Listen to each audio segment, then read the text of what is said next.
Good morning all of you. पिछले session में हम लोगों ने कैश बुक शुरू की, तो उस पर कुछ क्वेश्चन भी सॉल्व किए थे। Question number I think 14 and 15 हम लोगों ने सॉल्व किए थे।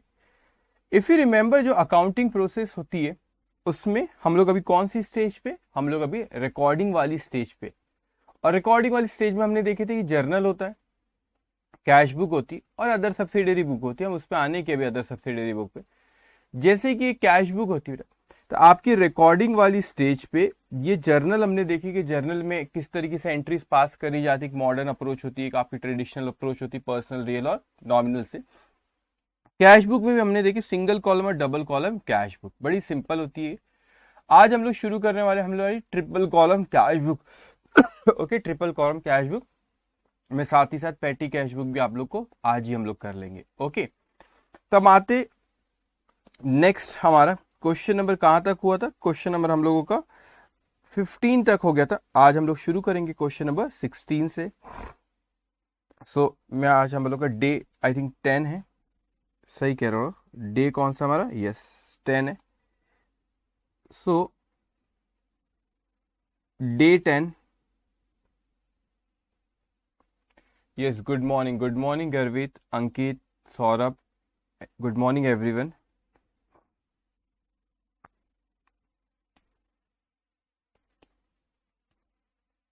Okay, just 1 minute.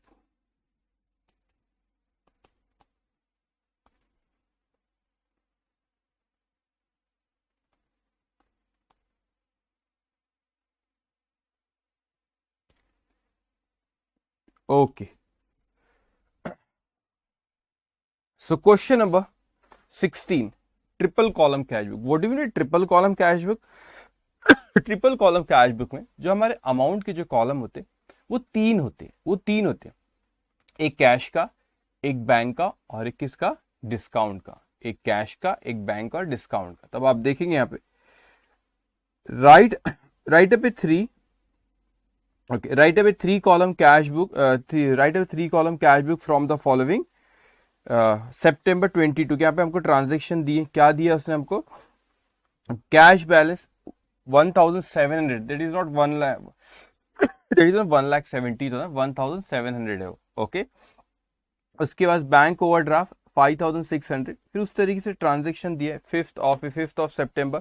Receive from Dinanath cash ₹750 and cheque of ₹860 in full settlement of ₹1650। Paid for office rent by cheque 500। Paid for wages in cash 250। Sold goods for cash ₹1,500 and receive half the amount in cash and half by check which is deposited in the bank.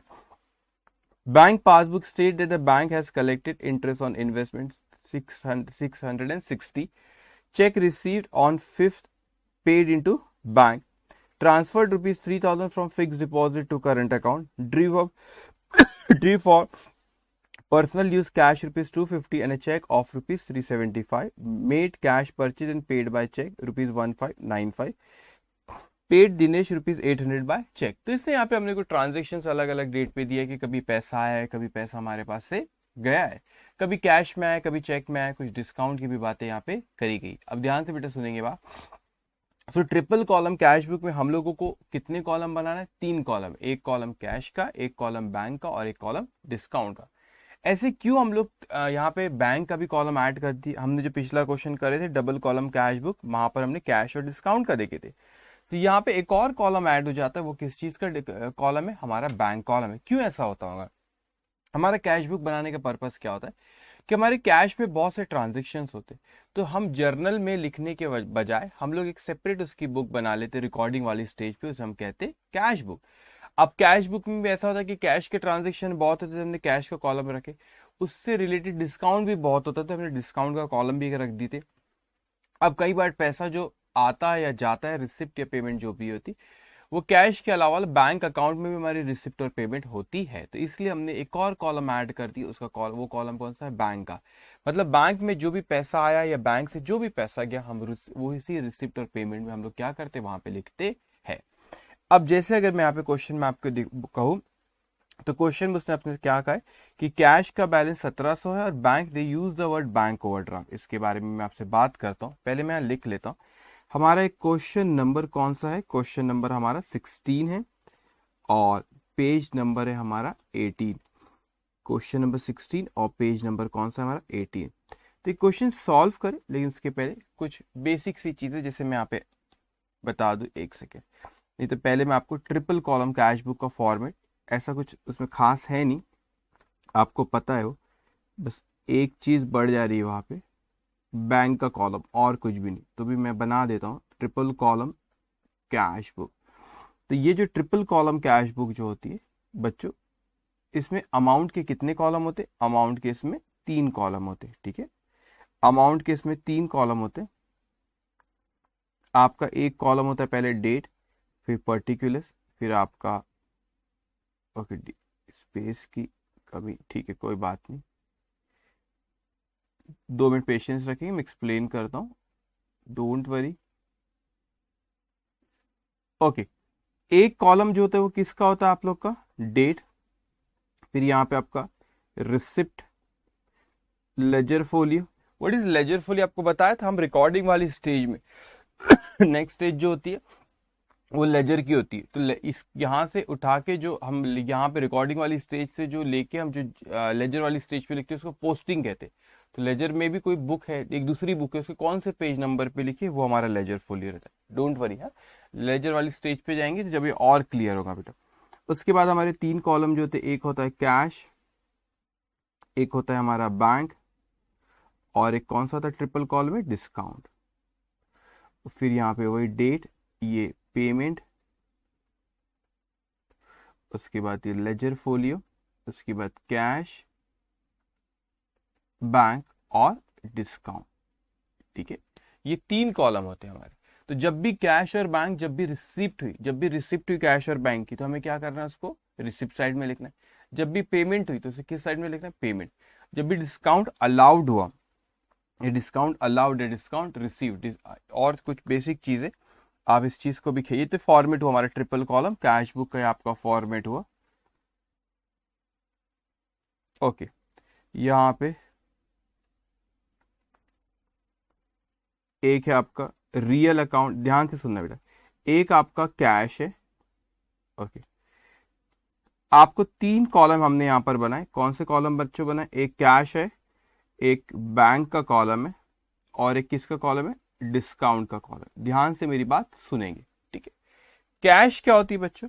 Cash तो sir एक asset है, और asset deals bye, ये एक asset है, और asset, ये एक asset deals by real account. तो ये जो कैश बेसिकली जो आपका है, ये कौन सा अकाउंट है बच्चों? ये रियल अकाउंट है। क्यों ये रियल अकाउंट है? क्योंकि सर ये बेटा एसेट है ना? और एसेट के कौन से बैलेंस होते? डेबिट बैलेंस होते। कौन से बैलेंस होते? Debit balance. What do mean by debit balance होते?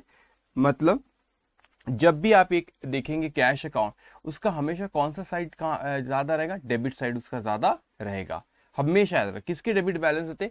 एक्सपेंस के और एसेट के डेबिट बैलेंस होते। इनकम और लायबिलिटी के कौन से बैलेंस होते? क्रेडिट बैलेंस होते। अब ये जो बैंक है, इसको भी ध्यान से, बैंक आपका पर्सनल अकाउंट होता है, वो एक आर्टिफिशियल पर्सन होता है, हमने डिस्कस किए थे पहले। बैंक एक क्या होता है बच्चों? आर्टिफिशियल पर्सन होता है। अब इसमें भी 2 चीज आती है। इसमें कौन सी 2 चीज आती है बच्चों? इसमें जो 2 चीज आती है आप लोगों की, एक होता है आपका यहाँ पे, एक होता है आपका बैलेंस की अगर मैं बात करूं तो एक होता है नॉर्मल बैलेंस, है ना? एक नॉर्मल क्या है? They use the word bank balance, हमारा बैंक में पैसा रखा हुआ है, ठीक है। If they use the word overdraft, तो दोनों में फर्क है। जैसे इस क्वेश्चन में ओवरड्राफ्ट उन्होंने वर्ड यूज करे, तो यहां पर कैसा होता है बेटा कि यहाँ पे मैं लिख देता हूं बैंक बैलेंस और बैंक ओवरड्राफ्ट। इसमें फर्क समझना बेटा। बैंक ओवरड्राफ्ट की बात करें तो मतलब हमने, या बैंक बैलेंस का मतलब होता है कि हमारा पैसा बैंक में जमा है, हमारा पैसा बैंक में जमा है, दैट इज बैंक बैलेंस। हमारा पैसा बैंक में जमा है। तो जो हमारा पैसा बैंक में जमा होता है वो क्या चीज होती है? वो हमारे लिए क्या होता है बेटा? एसेट होता है। क्या होता है वो? एसेट। और एसेट के कौन से बैलेंस होते हैं? हमारे डेबिट बैलेंस होते हैं। लेकिन बैंक से पैसा हमने विड्रॉ करे, बैंक से पैसा हमने क्या करके रखे? विड्रॉ करके रखे मतलब एक फैसिलिटी बैंक हमको देती, जनरली बिजनेसमैन को फैसिलिटी देती, ओडी फैसिलिटी से कहते। What is this OD facility? कि बैंक में हमारे पैसा नहीं, एक चैप्टर आगे आपको आएगा बैंक रिकंसिलिएशन स्टेटमेंट। वहां पर भी इसके बारे में बहुत कुछ डिस्कस होगा, लेकिन आप यहाँ पे इस टर्म को समझेंगे, वो do mean by bank overdraft. Bank overdraft का मतलब होता है कि बैंक में हमारे पैसा नहीं है। फॉर एग्जांपल मैं बिजनेसमैन हूँ, मेरा बैंक में पैसा जमा नहीं है, लेकिन तो भी बैंक से वो पैसा मैं विड्रॉ कर लेता हूँ। What do mean bye withdraw कर लेता हूँ? कैसे मैं बैंक से विड्रॉ कर लेता हूँ? बैंक हमको एक फैसिलिटी देती है कि सर आपके अकाउंट में पैसा नहीं भी है तो भी आप बैंक से पैसा ज्यादा निकाल सकते हैं, जीरो बैलेंस है तो भी आप बैंक से पैसा निकाल सकते हो, लेकिन आपको उस पर इंटरेस्ट देना पड़ेगा। अब आप इंटरेस्ट को 2 मिनट साइड में रखते, लेकिन हमने बैंक में हमारे पैसा नहीं है, जीरो बैलेंस है, तो भी हम बैंक से ज्यादा पैसा, उसने हमको 5 लाख रुपए की ओडी फैसिलिटी दी, तो 5 लाख रुपए तक हम बैंक से निकाले। एक तरह का ये लोन हो गया कि हमने बैंक में हमारे पैसा नहीं है। सब उसने अलग अलग बिजनेसमैन को अलग अलग लिमिट बैंक डिसाइड करती है। जो बिजनेसमैन जितना अच्छा टर्नओवर होता है, जितना अच्छा परफॉर्मेंस होता है, उसको उतनी ज्यादा ओडी फैसिलिटी मतलब ओवरड्राफ्ट फैसिलिटी, उसको उतनी ज्यादा ओवरड्राफ्ट फैसिलिटी दी जाती है। तो कोई बिजनेसमैन ने फॉर एग्जांपल किसी का 5 लाख रुपए की ओडी फैसिलिटी दी, तो बैंक से 5 लाख रुपए तक के पैसा निकाल सकते हैं, इवन तो उसके अकाउंट में कुछ भी पैसा नहीं है। तो अब मेरे को बताओ, बैंक ने हमको एक तरह का उधारी में पैसा दी, ये लोन उसने हमको दी, तो हमें उसको पैसा वापस देना पड़ेगा, है ना? हमारा पैसा जमा नहीं है, इनफैक्ट हमने उनसे पैसा लिए, तो हमारे ये क्या होगी? लाइबिलिटी। क्यों लाइबिलिटी होगी? क्योंकि वी आर लाइबल टू पे, है ना? वी आर लाइबल टू पे, तो लाइबिलिटी होगी। और लाइबिलिटी के कौन से बैलेंस होते हैं? लाइबिलिटी के आपके बैलेंस जो होते हैं वो होते क्रेडिट बैलेंस। वो कौन से बैलेंस होते हैं बेटा? क्रेडिट बैलेंस होते हैं। इसीलिए यहाँ पे एक होता है आप लोगों का कैश, एक होता है बैंक। तो आप देखोगे कैश का आपको ओपनिंग बैलेंस देता है यहाँ पे, जैसे इस क्वेश्चन में ओपनिंग बैलेंस हमको यहाँ पे दिया कि कैश हमारे पास कितनी रखी हुई बच्चों? कैश हमारे पास रखी हुई 1700। कैश कितनी रखी? 1700। And they use the word bank overdraft. Bank balance नहीं, बैंक ओवरड्राफ्ट मतलब बैंक से हमने ज्यादा पैसा निकाले, तो उसके क्रेडिट बैलेंस होते। कौन से बैलेंस होते? क्रेडिट, वो लाइबिलिटी होती है। तो क्रेडिट बैलेंस का मतलब होता है आप आगे कुछ दिनों में, हम 1-2 दिन में हम अकाउंट्स भी, अकाउंट वाली स्टेज पे जब आएंगे, यू विल सी देयर कि जब हम लोग अकाउंट बनाते हैं वहां पे बेटा, तो जो भी लाइबिलिटी होती है उसके क्रेडिट बैलेंस मतलब उस अकाउंट के जो क्रेडिट साइड रहेगा, that will always be more than debit side, that is credit balance. What do mean by debit balance? When debit side is more than the credit side we call it debit balance. Okay, ये आप सीखेंगे laser वाली stage पे जब account बनागा, वहां आपको और ये पॉइंट क्लियर होगा। मगर यहाँ पर तीसरा जो पॉइंट हमको यहाँ पे कहा कि उसने एक होता है कैश होता है, एक बैंक होता है, और एक कॉलम कौन सा होता है? डिस्काउंट। ये जो डिस्काउंट होता है बच्चों, ये आपका नॉमिनल अकाउंट होता है। ये कौन सा अकाउंट होता है? नॉमिनल अकाउंट होता है। और इस चीज को ख्याल रखना, ये डिस्काउंट भी दो तरह के हो सकते हैं। कौन सा हो सकता है? एक डिस्काउंट होता है जो डिस्काउंट अलाउड होता है। डिस्काउंट अलाउड होता है मतलब हमने डिस्काउंट दिए, तो ये क्या होता है बेटा? एक्सपेंसेस। और एक्सपेंसेस के कौन से बैलेंस होते हैं? डेबिट बैलेंस होते हैं। अब यहाँ पर आप देखोगे एक होता है कभी डिस्काउंट रिसीव्ड भी होता है, डिस्काउंट हमें किसी ने दिया, तो डिस्काउंट रिसीव्ड जो वो हमारे लिए क्या होती है बेटा? वो हमारे लिए इनकम होती है। मगर नेक्स्ट ईयर कभी भी आप देखोगे कि नेक्स्ट ईयर कभी भी आप लोगों के नॉमिनल अकाउंट ट्रांसफर नहीं होते। आपकी पहले भी मैंने आपको बताया, कैश और बैंक, पर्सनल और रियल अकाउंट ही ट्रांसफर होते, nominal account next year forward नहीं होते। क्यों? क्योंकि ये इसी साल के एक्सपेंस है, तो इसी साल इसको क्लोज कर दिया जाता है। तो बस इतनी नॉलेज के लिए आपको 3 चीजें यहाँ पे लिखा, कैश, बैंक और डिस्काउंट। अब हम लोग जब ये क्वेश्चन शुरू करेंगे भी, तो उन्होंने क्या वर्ड यूज किया यहाँ पे? बैंक ओवरड्राफ्ट, मतलब हमारा पैसा बैंक में जमा नहीं, हमने बैंक से बल्कि पैसा ज्यादा लिए बेटा। सो यहाँ पे ट्रिपल कॉलम कैश बुक बनाना है, तो पहले आप लोग यहाँ पे लिखेंगे क्वेश्चन नंबर 16 और page number 18। Question number 16 page number 18, triple column cash book, triple column cash book heading देंगे आप लोग इधर। ओके, और यहां पे अब आप ड्रॉ करेंगे। ओके, इसको आप अराउंड 10 से 15 लाइन का ड्रॉ कर लेंगे। ठीक है, 12 से 15 लाइन इसको ड्रॉ करना बेटा। Date, particulars, ledger folio, discount, या कैश, बैंक और डिस्काउंट। ठीक है, date, particulars,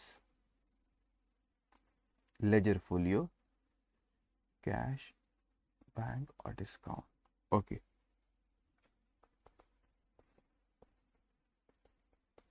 receipt, ledger folio, bank.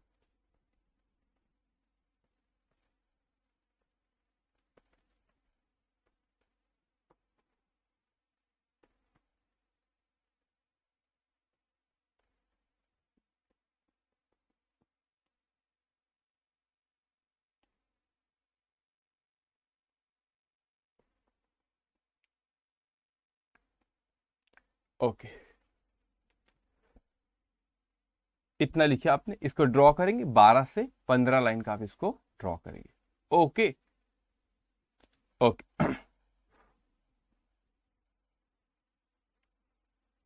Okay, ठीक है, शुरू करें। अब देखो यहाँ पे सबसे पहले आपसे क्या कह रहा है बेटा, वो सबसे पहले कहते हैं कि आपका कैश का बैलेंस है, मतलब आपके पास इतनी कैश रखी हुई 1700 रुपए की। हाँ अब अपने कैश रखी हुई 1700 रुपए की, अब कैश यहाँ पे 1700 की रखी हुई, तो कैश एक क्या है, एक एसेट।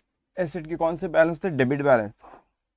इसलिए आप यहाँ पे लिखोगे, जैसे मैं लिख रहा हूँ वैसे ही लिख रहे हैं, 2022 सितंबर और ये फर्स्ट। ओके, सितंबर फर्स्ट। ओके, यहाँ पे आप लिखोगे to balance brought down. Sir आपने ये ऐसा यहाँ पर ही क्यों लिखे, एक चीज ख्याल रखना, ये कैश में, कैश कॉलम में 1700 लिख रहा हूँ। ये हम अकाउंट वाली स्टेज पे आप देखेंगे जब आ गया, ये लेफ्ट हैंड साइड को हम लोग कहते हैं डेबिट। क्या कहते हैं बेटा, डेबिट। और ये राइट हैंड साइड वाली साइड को हम क्या कहते हैं, क्रेडिट। तो दो साइड होते हैं, ये अकाउंट भी लगभग ऐसा ही बनता है, आप सीखोगे आगे लगभग ऐसा ही बनता है बेटा, ठीक है। तो रिसिप्ट साइड में आप लोग यहाँ पे लिखोगे 1700, और you can say opening balance है। ये एसेट क्या है, ये कैश क्या है, एसेट। एसेट के कौन से बैलेंस है, डेबिट बैलेंस। इसीलिए डेबिट साइड ये वाला जो, इस 1 मिनट सॉरी, ये जो डेबिट साइड है, ओके, ये जो डेबिट साइड है आपका एसेट है, और ये क्रेडिट साइड क्या है, ये जो आपके डेबिट साइड है ये आपका लेफ्ट हैंड साइड को आप डेबिट साइड है, डेबिट कहते हैं, और राइट हैंड साइड को क्या कहते हैं यहाँ पे, क्रेडिट कहते हैं। तो एसेट क्या, कैश क्या, एसेट। एसेट के कौन से बैलेंस है, डेबिट, इसलिए साइड में लिखे। अब यहाँ पर आप देखोगे उसने आगे हमसे कहा, कि बैंक ओवरड्राफ्ट। बैंक ओवरड्राफ्ट का मतलब क्या होता है बच्चे, कि बैंक में पैसा हमारा जमा नहीं, बैंक से हमने लिए, तो हमारी लाइबिलिटी होती है। और लाइबिलिटी के कौन से बैलेंस होते हैं, क्रेडिट बैलेंस। इसीलिए मैं यहां पे लिखता हूं, ये 2022 सितंबर 1 तारीख की बाय बैलेंस ब्रॉड डाउन। तो कुछ ये बैंक कॉलम में, कॉलम बराबर लिखना बेटा 5600। तो कुछ बच्चे शायद सोच रहे होंगे, सर आपने कैश का भी बैलेंस दिया है, बैंक का भी बैलेंस दिया, लेकिन आपने कैश का आपने डेबिट साइड में लिखे, और कैश को आपने डेबिट साइड में लिखे, और बैंक को आपने क्रेडिट साइड में लिखे। क्यों, क्योंकि कैश आपकी क्या, एसेट। एसेट के कौन से बैलेंस होते, डेबिट बैलेंस होते, इसलिए आपने यहाँ पे लिखे। बैंक क्या आपकी, लाइबिलिटी। लाइबिलिटी के कौन से बैलेंस होते, क्रेडिट। बैंक ओवरड्राफ्ट बोला ना, बैंक बैलेंस रहता तो एसेट रहती। अगर they use the word bank balance तो मैं यहाँ पे लिखता था, यहाँ पे एसेट कहता था। लेकिन क्या ये बैंक बैलेंस है क्या, नहीं सर ये बैंक बैलेंस नहीं है, ये क्या है आपकी बैंक ओवरड्राफ्ट है, तो आपकी क्या, लाइबिलिटी। और लाइबिलिटी के कौन से बैलेंस होते, क्रेडिट बैलेंस होते। तो they use the word bank overdraft, that's why it is liability. और ये आपका कैश, ये क्या है आपकी एसेट। इसको आपने समझना, ठीक है, इस चीज को ख्याल रखना। तो एसेट के डेबिट बैलेंस होते हैं, इसलिए डेबिट वाली साइड में, और लाइबिलिटी के क्रेडिट बैलेंस, इसलिए क्रेडिट वाली साइड में उसको इस तरह लिखते हैं। ओके, फिर आगे हमसे कहता है, receive from Dinanath cash ₹750 and a check of ₹860 in full settlement of ₹1650। अब इस चीज को अच्छे समझना, हमें उसने कैश दिया 750 की, और चेक दिया कितने का, 860 की। टोटल करो इसको, टोटल करो आप इसको, 750 प्लस 860, तो टोटल हमको अगर रिसीव्ड की बात करें वो हुआ 1610। लेकिन एक्चुअल में हमारा उससे हिसाब किताब कितना था, 1650 का। सो 1650 का हिसाब किताब था, उसने उससे हमको रिसीव्ड हुआ 1610। तो 40 रुपए जो कम हुए वो क्या हो गया, हमने उसको डिस्काउंट दे दिए। तो लेना कितना था, रिसीवेबल, मैं यहाँ पे लिखता हूं रिसीवेबल। रिसीवेबल और रिसीव्ड में फर्क है। रिसीवेबल का मतलब होता है हमको कितना लेना है, लेना है 1650 और रिसीव्ड कितना हुआ 1610 और वो फुल सेटलमेंट बोला उसने, जो रिसीव्ड यहाँ पे दिया उससे कह दिया उसने फुल सेटलमेंट। फुल सेटलमेंट का मतलब बस हिसाब किताब खत्म बेटा, फुल सेटलमेंट। तो 1650 लेना है और 1610 रिसीव्ड हुआ। तो 1610 जो रिसीव्ड हुआ वो क्या है बच्चों, वो फुल सेटलमेंट उसने वर्ड यूज करा। इसका मतलब अब हमको 40 रुपए नहीं मिलेंगे तो हमने 40 रुपए का क्या दे दिया इसको, डिस्काउंट। करेक्ट गर्वी, 40 रुपए का क्या दे दिया हमने इसको, डिस्काउंट दे दी। अब इस बात को अच्छे से समझना, आपको एक्चुअल में ये किस तारीख को रिसीव्ड हुआ, ये किस तारीख को रिसीव हुआ बेटे, ये हमको रिसीव्ड हुआ, कैश हुआ 750 का हम लोगों को, और कितना ये जो हुआ आप लोगों का 5 तारीख को, और आपका और क्या रिसीव फ्रॉम आपको यहाँ पे चेक कितने का मिला 860 का। तो टोटल अगर हम लोग देखा जाए तो 1610 हमको मिला। अब ध्यान से आपके दिमाग में ये चल रहा होगा कि सर दो चीज मिली, एक कैश मिला हमको 750 का और चेक मिला 860 का, टोटल 1610 मिला। तो आप कैश के कॉलम में 750 लिखो, ऐसा शायद चल रहा होगा आपके दिमाग में, कैश के कॉलम में 750 लिखो और चेक बैंक में जमा होता है तो बैंक के कॉलम में 860 लिखो। अब ध्यान से अब आप मेरी बात ही सुनेंगे बच्चों, जब आपको क्वेश्चन में जैसे अगर जिस तारीख को चेक मिला उसी तारीख को बैंक में जमा करा दिए, जिस तारीख को चेक, मैं इसमें नोट लिखा दूंगा डोंट वरी, जिस तारीख को चेक मिला उसी तारीख को बैंक में जमा करा दिए, तो हम लोग फिर ऐसा कहते कि हाँ बैंक में आया, इसलिए बैंक कॉलम में लिखते। अब जैसे 860 ये आया क्वेश्चन में, 860 जो आया, तो अगर हमको कुछ आगे नहीं कहता तो मैं यही मानता कि 860 को मैंने उसी तारीख को बैंक में जमा करा दिया। अगर हमको जिस तारीख को, मैं बार बार कह रहा हूँ इसमें नोट भी लिखा के दूंगा, जिस तारीख को हमको चेक मिला उसी तारीख को अगर अपन ने बैंक में जमा करा दी, क्या कहा मैंने बच्चों, जिस तारीख को हमको चेक मिला और उसी तारीख को हमने बैंक में जमा करा दिए, तो फिर अपन क्या करते, अपन ऐसा मानते कि बैंक में आ गया तो बैंक कॉलम में लिख लेते। लेकिन जरूरी नहीं होता कि जब हमको चेक मिला कि हम उसी तारीख को बैंक में जमा करा दिए। आपने मेरे को चेक दी 860 रुपीज का, तो ये जरूरी नहीं होता कि मैं उसी तारीख को जाऊं और बैंक में जाके जमा करा दूं, हो सकता मैं कल जाऊं या कुछ दिनों बाद जाऊं। तो भाई बैंक में तो आया नहीं क्योंकि मैंने उस चेक को जमा बैंक में कराया नहीं हूं। इसीलिए अगर आपको जो चेक मिला और आपने उस तारीख को जमा नहीं कराए तो फिर हम उसको ऐसा मानते, वो चेक तो एक पेपर है हमारा, चेक है, लेकिन हमने उसी तारीख बैंक में जमा करा तो बैंक कॉलम में लिख देते, लेकिन उस तारीख को जमा नहीं कराए तो इंस्टीट्यूट कहती है वो चेक को ऐसा मानो जैसे कि वो कैश है। मैंने क्या कहा बेटा, ऐसा मानो जैसे कि वो कैश है। फिर जब आप जमा कराओगे तो ऐसा मानेंगे कि हमने कैश बैंक में जमा कराए। कब ऐसा होगा, जब आपने उसी तारीख को चेक जमा नहीं कराए। जैसे मैं 5 तारीख को कहता हूं कि मेरे को रिसीव्ड हुआ दीनानाथ से कैश 750, लेकिन चेक 860 का मिला और इसी तारीख को जमा करा देता तो मैं जरूर बैंक कॉलम में लिखता था 860, लेकिन मैंने उस तारीख को जमा कराया कि बेटा उस तारीख को जमा नहीं कराया।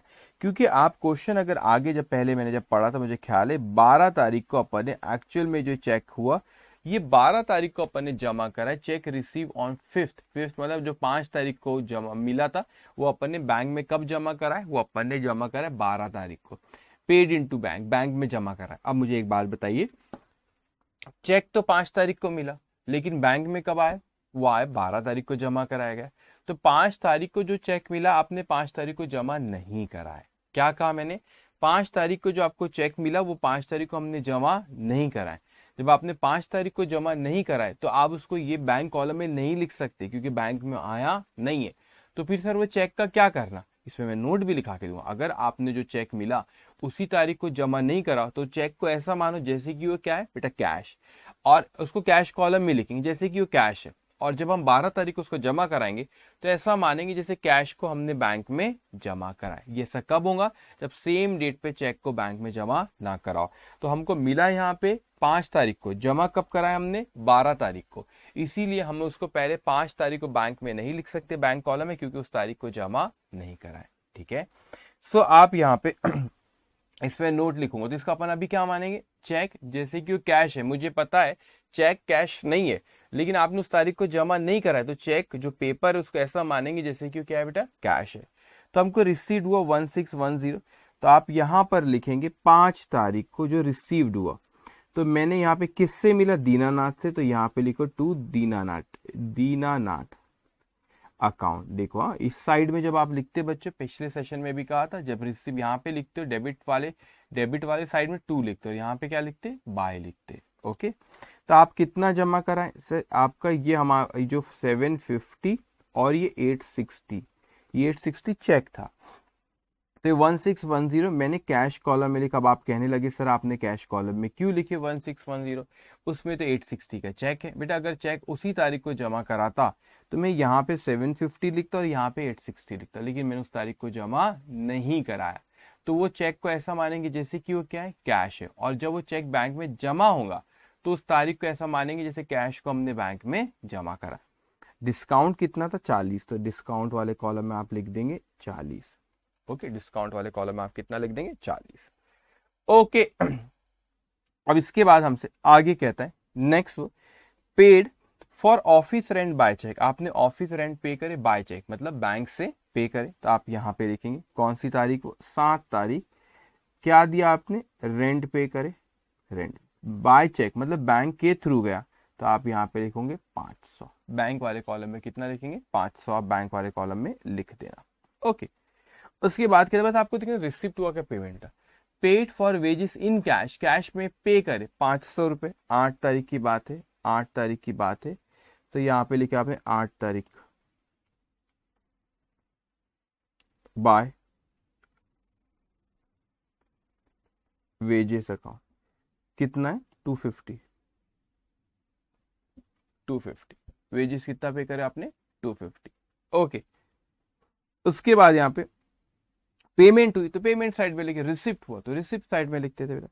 9 तारीख को हमसे कहता है sold goods for cash rupees 1500, आपने कैश में बेचे 1500 रुपए, and receive half the amount in cash. मगर ये 1500 रुपए कैश सेल्स को कह रहे, लेकिन अपने को आधा अमाउंट किस में मिला बेटा, आधा अमाउंट अपने को कैश मिला, हाफ द अमाउंट मतलब 750, एंड हाफ बाय चेक, 750 का चेक बोले which is deposited in bank. अब देखो जो 9 तारीख को पहले सेल हुआ 1500 रुपए का, और 1500 में से कैश के फॉर्म में अपने को 750 और चेक के फॉर्म में 750, और उस चेक को आपने उसी दिन बैंक में जमा करा दी। उस चेक को आपने क्या किया बेटा, उसी दिन बैंक में जमा करा। जब आपने उसी दिन बैंक में जमा करा दी तो हम कहां पे लिखेंगे उसको, बैंक कॉलम में लिखेंगे। तो ये आपका रिसिप्ट सेल हुआ, तो आप यहां पे लिखेंगे कौन सी तारीख को लिखेंगे आप, 9 तारीख को, टू सेल्स।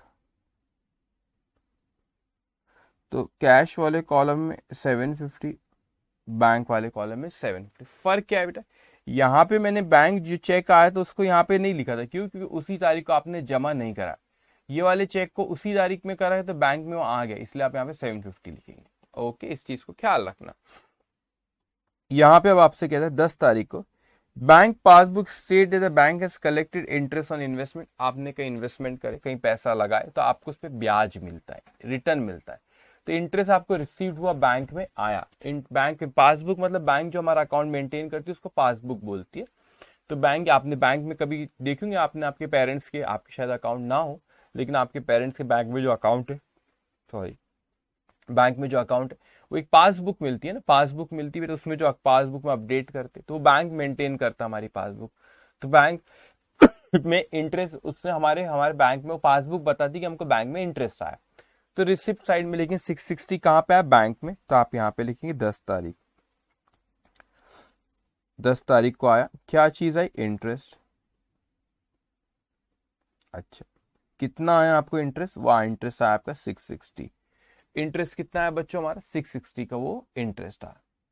ओके, अब उसके बाद वो आपसे कहता है जो आपने चेक आपको 5 तारीख को मिला था 860 रुपए का, आपने बैंक में जमा कराया। तो मैं अब कैसे चेक बनाऊं, सपोज ये चेक था बेटा, तो मेरे को यहाँ पे 5 तारीख को जब ये चेक मिला तो मैंने इस चेक को ऐसा माना था जैसे कि ये क्या है बेटा, इस चेक को मैंने ऐसा माना था जैसे कि ये क्या है बच्चों, ये कैश है। तो मैंने इसको कैश वाले कॉलम में 860 लिखा था। अब इस चेक को मैं बैंक में जमा करा, मैं क्या कह रहा हूं, इस चेक को मैं बैंक में जमा करा रहा हूं। तो बैंक में जब मैंने जमा करा तो ऐसा कहूंगा जैसे मैंने इसको पहले कैश माना था, जैसे कि अब कैश बैंक में जमा करा हूं, जैसे कि अब कैश बैंक में जमा करा हूं। तो बैंक, ये कैश है, ये चेक को ऐसे कैश माने थे क्योंकि सेम तारीख को हमने बैंक में डिपॉजिट नहीं करे थे। ओके, जस्ट 1 मिनट बेटा। ओके, बाय मिस्टेक बेटा ये बैंक डिस्काउंट कॉलम में लिख दिया, थैंक यू।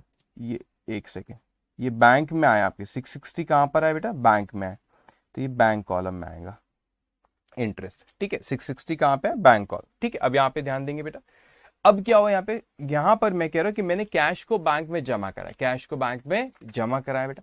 जब कैश को बैंक में जमा, चेक को बैंक में जमा करा तो इस चेक को पहले क्या मानता है, एज अ कैश, तो इसको बैंक में जमा करा। तो जब बैंक में जमा करा तो बैंक ने क्या करा यहाँ पे, रिसिप्ट, बैंक ने क्या करा, रिसिप्ट। तो आप यहाँ पे लिखोगे कौन सी तारीख, 12 तारीख को हमने क्या जमा करा है बेटा, कैश। तो यहाँ पे ये डिपॉजिटेड बैंक में जमा कराया गया। तो बैंक में, तो बैंक कॉलम में लिखेंगे बच्चों 860, 860। आप बोलेंगे सर 860 अमाउंट तो नहीं दिया 12 तारीख को, लेकिन 12 तारीख को उसने बोला ना जो 5 तारीख का चेक था उसकी, तो 5 तारीख को जो चेक मिला। Okay just give me 1 minute है, कुछ तो भी, एक सेकेंड एक सेकेंड एक सेकेंड, हाँ हाँ हाँ हाँ, एक second, yes yes yes yes yes yes yes yes, just 1 minute बेटा, एक सेकेंड रुकेंगे आप लोग। हम्म,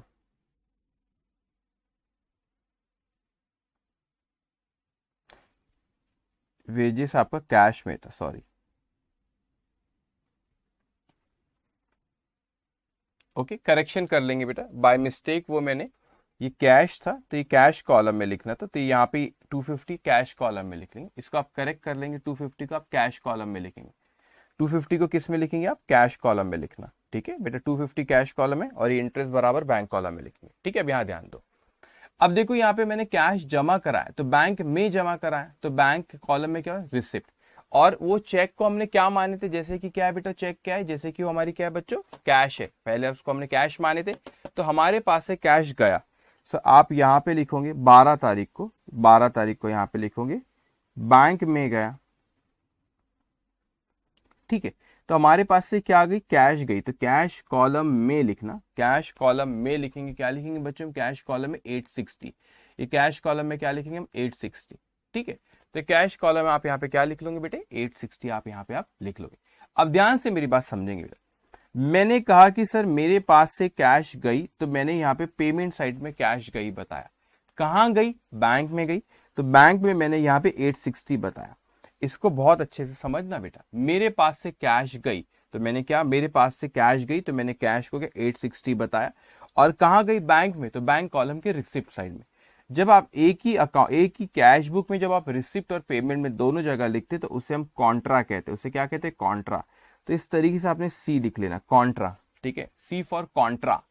ओके, तो एक कॉन्ट्रा जो होता है आपका बेटा, आपने जब एक ही अकाउंट में, यहाँ पे देखिए आपने रिसिप्ट साइड में भी है पेमेंट, वो बात अलग है, एक बैंक कॉलम है और एक कैश कॉलम है, तो उसे किस नाम से बुलाते हैं बेटा, कॉन्ट्रा कहते हैं।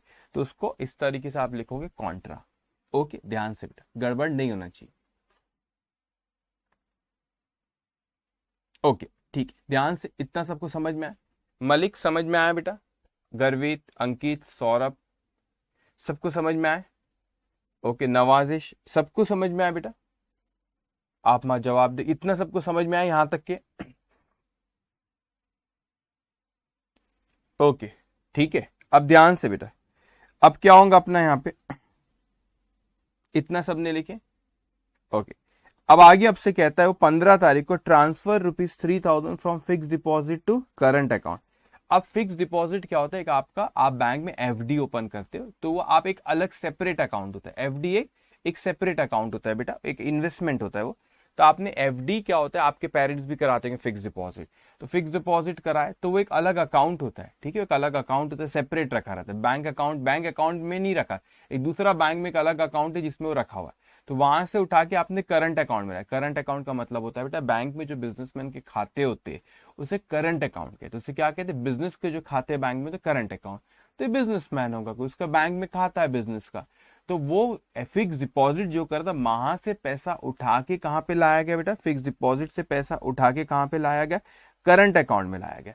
तो करंट अकाउंट मतलब वो करंट अकाउंट में लाया गया बेटे।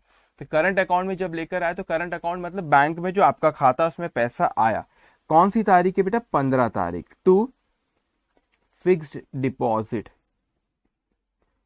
फिक्स्ड डिपॉजिट बैंक में आया, कितना है, 3000 रुपए, तो रिसिप्ट साइड में लिखा, बैंक में आया बच्चों, तो कहां लिखा, रिसिप्ट साइड। बस अपने को देखना है पैसा आया कि पैसा गया, बस उस पे ध्यान देना बेटा, पैसा आया कि पैसा गया, बस उस चीज पे अपने को ध्यान देना। तो यहाँ पे पैसा आया बेटा, कहाँ आया, बैंक में आया, तो बैंक में अपन ने लिखे। ओके, उसके बाद यहाँ पे कहता है कि drew for personal use cash ₹250 and 370 a cheque of ₹375। अब ड्रीव का मतलब पैसा लेना, ड्रीव ड्रॉ किया तो पैसा लिया, बिजनेस पर्सनल यूज के लिए कैश लेके गया 250 की, चेक ले गया 375। अब मैं बिजनेसमैन हूं, मैंने बिजनेस में से क्या किया, ये बिजनेस में से ये 250 रुपए लेकर गया, और बिजनेस का जो बैंक में खाता है वो खाते में से भी मैंने कितने लेकर गया, 375 रुपीज लेकर गया, क्वेश्चन में बोलता है। तो बिजनेस के पॉइंट ऑफ व्यू सोचो, बिजनेस में से कैश गई, हाँ क्योंकि बिजनेस में से ओनर ने आपका कितने पैसे लेके गया, 250, और कुछ पैसा कहां से लेके, बैंक से, तो बैंक से भी पैसा गया और कैश भी बिजनेस में से गई। तो बिजनेस का जो बैंक में खाता है वो बैंक अकाउंट से भी पैसा गया और बिजनेस में से भी 250 रुपीज कैश मैंने लेकर गया। तो ये पेमेंट है, बिजनेस के लिए क्या है, पेमेंट है 20 तारीख। तो जो पर्सनल यूज के लेके जाते उसे क्या कहते, उसे हम कहते हैं ड्रॉइंग्स, उसे क्या कहते हैं, ड्रॉइंग्स कहते। तो कैश कितनी लेकर गया, 250, और चेक कितने का लेकर गया, चेक से बैंक से कितना लेकर गया आपका, ओके कितना हो गया, 375। तो बेटा याद रखना यहाँ पे पर्सनल यूज के लिए जब लेके जाता है उसे क्या कहते हैं, ड्रॉइंग्स। क्या कहते हैं, ड्रॉइंग। ये ड्रॉइंग्स भी ओनर का अकाउंट होता है, और जो कैपिटल होता है वो भी एक ओनर का ही अकाउंट होता है। ओके, इतना सबने लिखे। ओके, उसके बाद हमसे कहते हैं next, made cash purchase and paid by cheque. आपने कोई चीज परचेज करे और पेमेंट कैसे करे बेटा, चेक से, चेक से करे, कितना, 1595। तो पेमेंट हुई, तो पेमेंट साइड में आप लिखेंगे 25 तारीख को, पेमेंट साइड में परचेज अकाउंट, चेक तो बैंक वाले कॉलम में 1595, कितना, 1595, ठीक है 1595। ओके, उसके बाद यहां पे आता है आपका पेड दिनेश ₹800 बाय चेक। हमने दिनेश को पे करे 800 रुपए, कैसे पे करे, चेक से, मतलब कहां से गया, बैंक से, कहां से गया, बैंक से। तो आप यहां पे लिखोगे 30 तारीख को आपने दिनेश को पे करे, तो यहां लिखोगे दिनेश अकाउंट, ठीक है बेटे। बैंक से पे करे तो बैंक, चेक से पे करे मतलब बैंक से गया हो, बैंक कॉलम में आप लिखोगे 800, ठीक है। तो सारी चीजें हमने यहाँ पे लिख ली। अब क्या करेंगे, ध्यान से, अब यहाँ पर आप देखेंगे, ये आप 3 कॉलम जो अमाउंट की है उसकी यहाँ पे क्या करेंगे, टोटल, इस तरह टोटल लिखेंगे। ये कैश भी rupees rupees rupees, okay, rupees rupees rupees, okay. तो कैश की रिसिप्ट साइड की टोटल है 1700 प्लस 1610 प्लस 750, तो आता है 4060। तो मैंने यहाँ पे लिखा 4060, 4060। इसमें से माइनस करो पेमेंट, 250 माइनस करे, 860 माइनस करे और 250 माइनस करे बेटा, तो आता है 2700। मतलब हमारे पास 2700 रुपए रखे हुए। तो ये 30 तारीख को मैं जो रखा हुआ है बैलेंस, इसे मैं लिखता हूं बैलेंस कैरीड डाउन, मतलब नेक्स्ट पीरियड में लेके जाओ, कैरीड डाउन 2700। तो नेक्स्ट पीरियड में आपका जो बैलेंस आया बच्चों, यहाँ पे ये जो बैलेंस आया आपका 2700, वो नेक्स्ट पीरियड में आप इस तरह यहाँ पे लेके जाते। जैसे आपको ये बैलेंस दिख रहा है 1700, ये जो बैलेंस आपको दिख रहा है यहाँ पे, ये 1700 लास्ट पीरियड में, लास्ट पीरियड का क्लोजिंग बैलेंस होगा, तो इस वक्त का ओपनिंग बैलेंस। तो कैरीड डाउन, कैरीड डाउन, तो डाउन लेके गए अपन उसको। तो यहाँ पे अब आपने लिखना अक्टूबर मंथ में आ गए, अक्टूबर 1 को, टू बैलेंस ब्रॉट, बीडी मतलब ब्रॉट डाउन, सीडी मतलब कैरीड डाउन। तो सीडी कैरीड डाउन, तो डाउन में लेके गए और ब्रॉट डाउन आया, तो वहां पे आपने लिखे 2700। ओके, अब बैंक की अगर अपन बात करें तो बैंक का पेमेंट साइड ज्यादा है, 5600 प्लस 500 प्लस 375, 1595 प्लस 800, तो 8870। ये क्या हुआ, 8870, ये क्या हुआ आपका 8870। अब ध्यान से इस चीज को समझेंगे बेटा। तो क्या ऐसा हो सकता है कि सर बैंक में अगर पेमेंट, वो आपने क्रेडिट साइड की टोटल आई 8870, माइनस करो डेबिट की 750 माइनस 660 माइनस 860 माइनस 3000, तो ये जो बैलेंस आ रहा है 3600। तो इसे कहते हैं credit balance. When credit side is more than the debit side we call it credit balance बेटा। तो यहां पर मैंने लिखा, ये आपका कौन सा महीना, 3 सितंबर, तो टू बैलेंस कैरीड डाउन, तो मैं यहां पे लिख लेता हूं ब्रैकेट पे ओवरड्राफ्ट। सर ये ओवर ऐसा क्यों हुआ कि कैश अकाउंट की अगर मैं बात करूं, तो एक सेकेंड पहले मैं लिख लूं, तो इस तरह पहले अपन यहाँ पे बैंक कॉलम में आप यहाँ पर लेकर आ जाएंगे। तो सेकेंड नेक्स्ट पीरियड में अक्टूबर 1 बाय बैलेंस ब्रॉड डाउन कितना 3600, तो ये कितना है आपका 8870 टोटल। अब ध्यान से आप मेरी बात सुनेंगे बेटा। अब क्या हुआ यहाँ पे सर, ऐसा हो सकता है कि आपका बैंक का ये तो पेमेंट साइड है, पेमेंट साइड ज्यादा है, रिसिप्ट साइड कम। ऐसा how it can be possible कि पेमेंट ज्यादा हो रही है और रिसिप्ट कम है? बैंक के केस में पॉसिबल है, बैंक कॉलम के केस में पॉसिबल है। क्यों? क्योंकि बैंक हमको ओवरड्राफ्ट फैसिलिटी देती। हमारे बैंक में इतना पैसा नहीं आया तो भी हम बैंक से पेमेंट कर सकते हो, that is OD facility. Bank हमको उधारी देती है, ओवरड्राफ्ट। और ओवरड्राफ्ट अगर हमने करे तो दैट इज लाइबिलिटी, क्योंकि अब हमको बैंक को आगे चल के वापस देना है। इसीलिए लाइबिलिटी के कौन से बैलेंस होते हैं? क्रेडिट। इसीलिए बैंक का आपका क्रेडिट बैलेंस आ रहा है, ओवरड्राफ्ट है इसलिए credit side is more than the debit side. तो यहाँ पे बैलेंस आया 3600। मगर कैश के केस में ऐसा पॉसिबल ही नहीं है।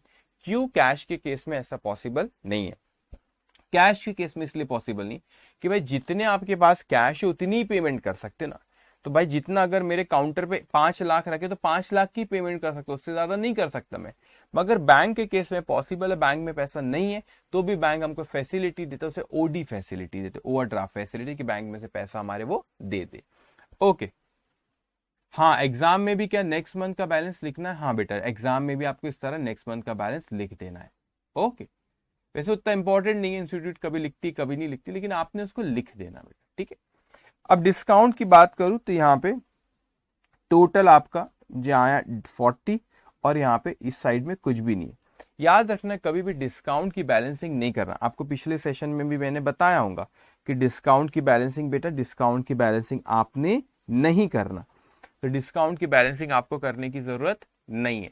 क्यों? क्योंकि एक नॉमिनल अकाउंट है और हमारा पर्पस अकाउंटिंग का ये होता है कि हमको ज्यादा से ज्यादा इंफॉर्मेशन मिले। तो ये डिस्काउंट दो अलग चीज है, ये डिस्काउंट अलाउड है और ये डिस्काउंट रिसीव्ड है।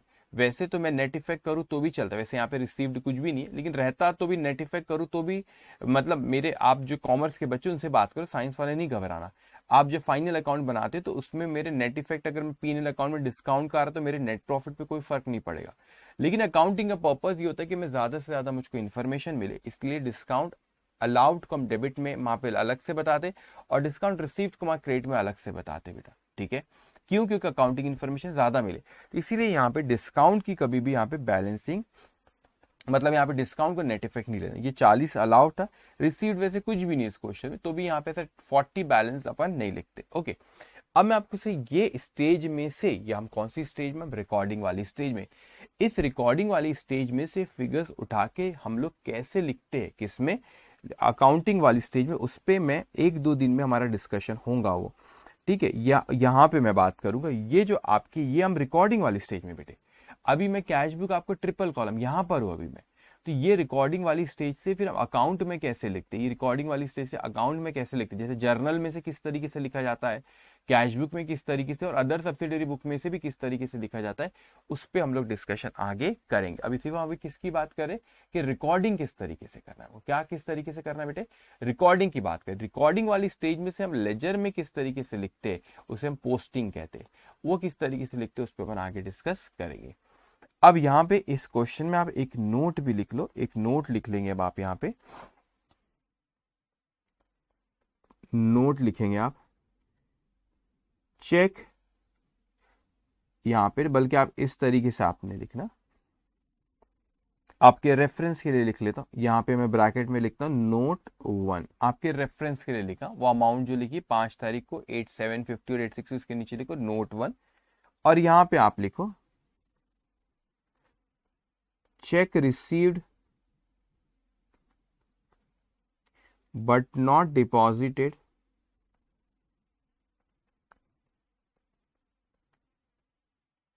in bank on same day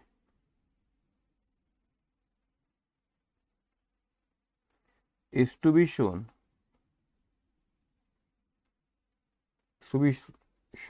such amount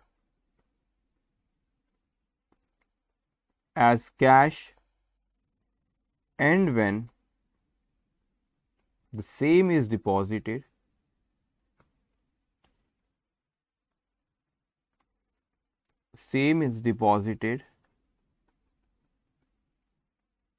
in bank then cash account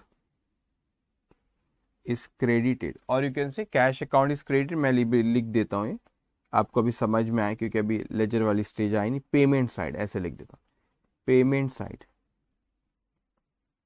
okay, and bank account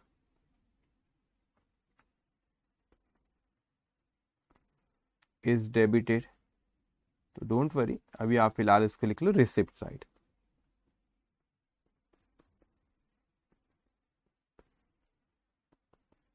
as done for rupees 860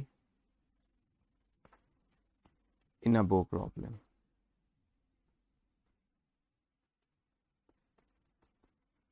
जल्दी से आप मुझको जवाब दोगे बेटा, आपको सारी चीजें यहाँ पे समझ में। अगर आपको सारी चीजें समझ में आई तो फिर मैं आगे अब सॉल्व करना शुरू करूंगा नेक्स्ट क्वेश्चन में। पहले आप मुझको बताओ, सारी चीजें आपको समझ में आई बच्चों? सारी चीजें समझ में आई हैं? जल्दी जल्दी जवाब देंगे बेटा।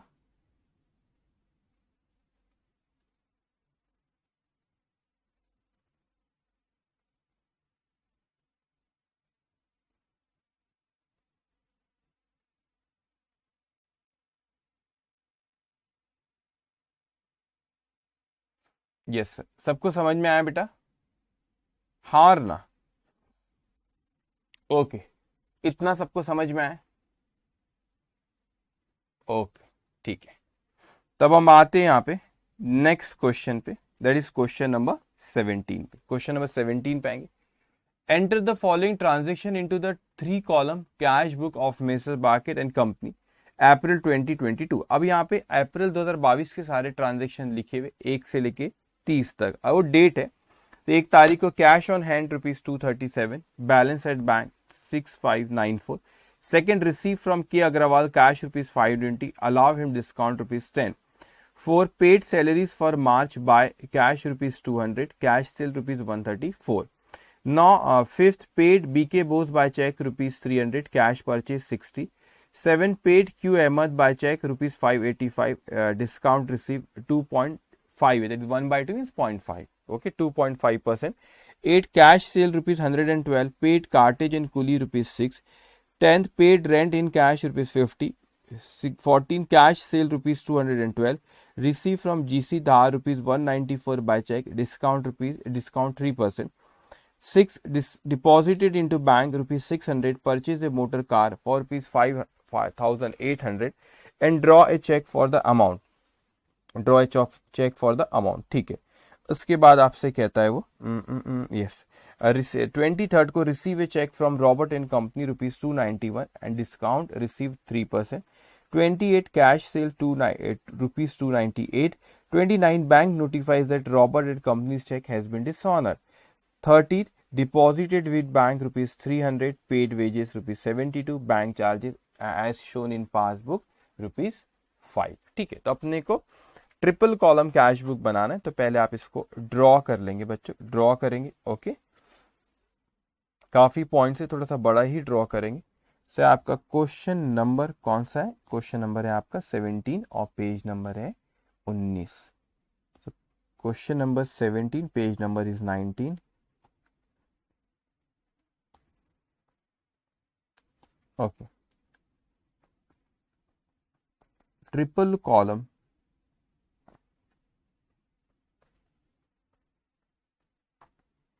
Cash book, triple column cash book.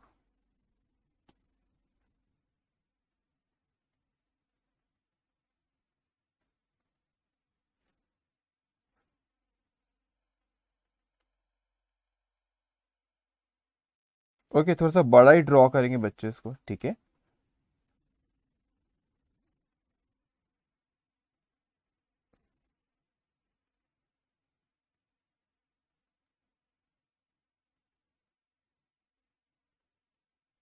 इसका अराउंड 15 लाइंस का ड्रॉ करो।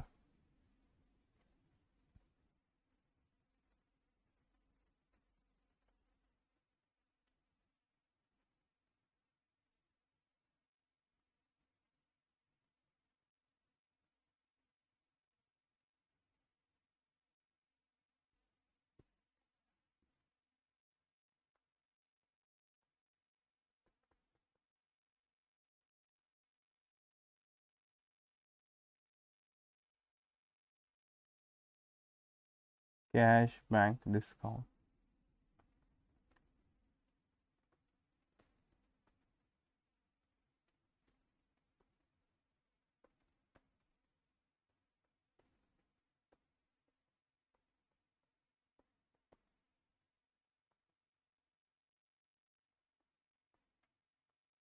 ओके, इसको ड्रॉ, ओहो दिख रहा है आप लोग के डेट वाला कॉलम बहुत ही नैरो हो गया।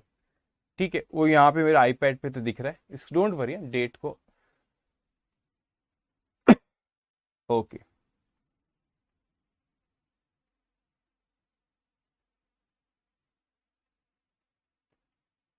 ठीक है, ओके सबने लिखे बच्चों, डन।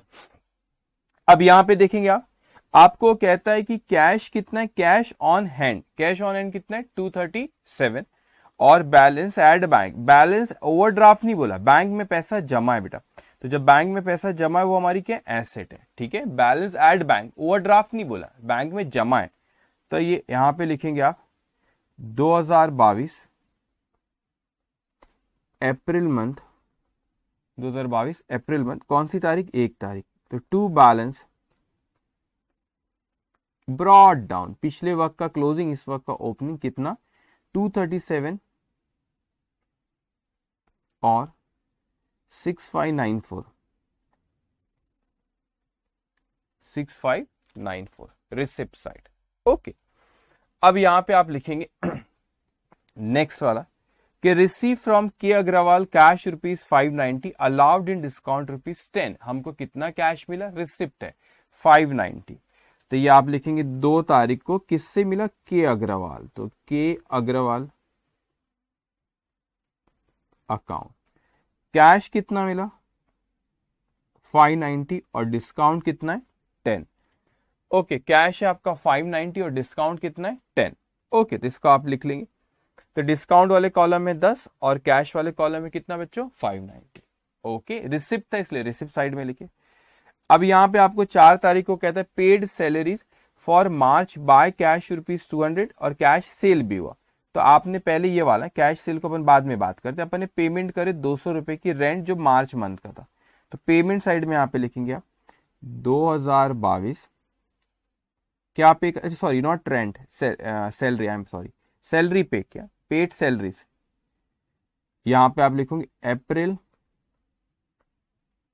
4, तो यहां पे लिखो पेमेंट बाय सैलरी पेबल। अब कुछ बच्चे सोच रहे होंगे कि सर आपने सैलरी के बदले में सैलरी पेबल क्यों लिखी, बेटा सैलरी पेबल इसीलिए मैंने लिखा बेटा,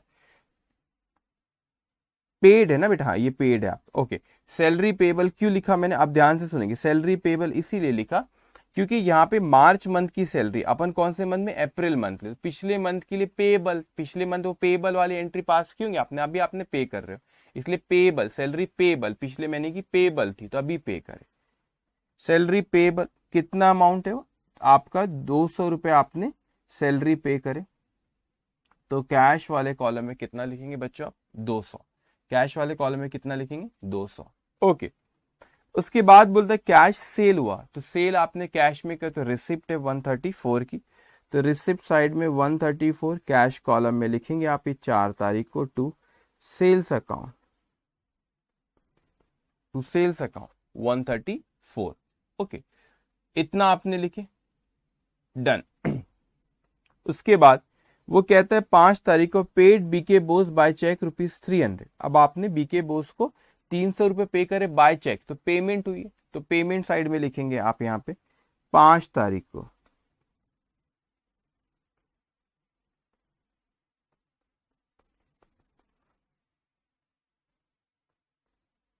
300।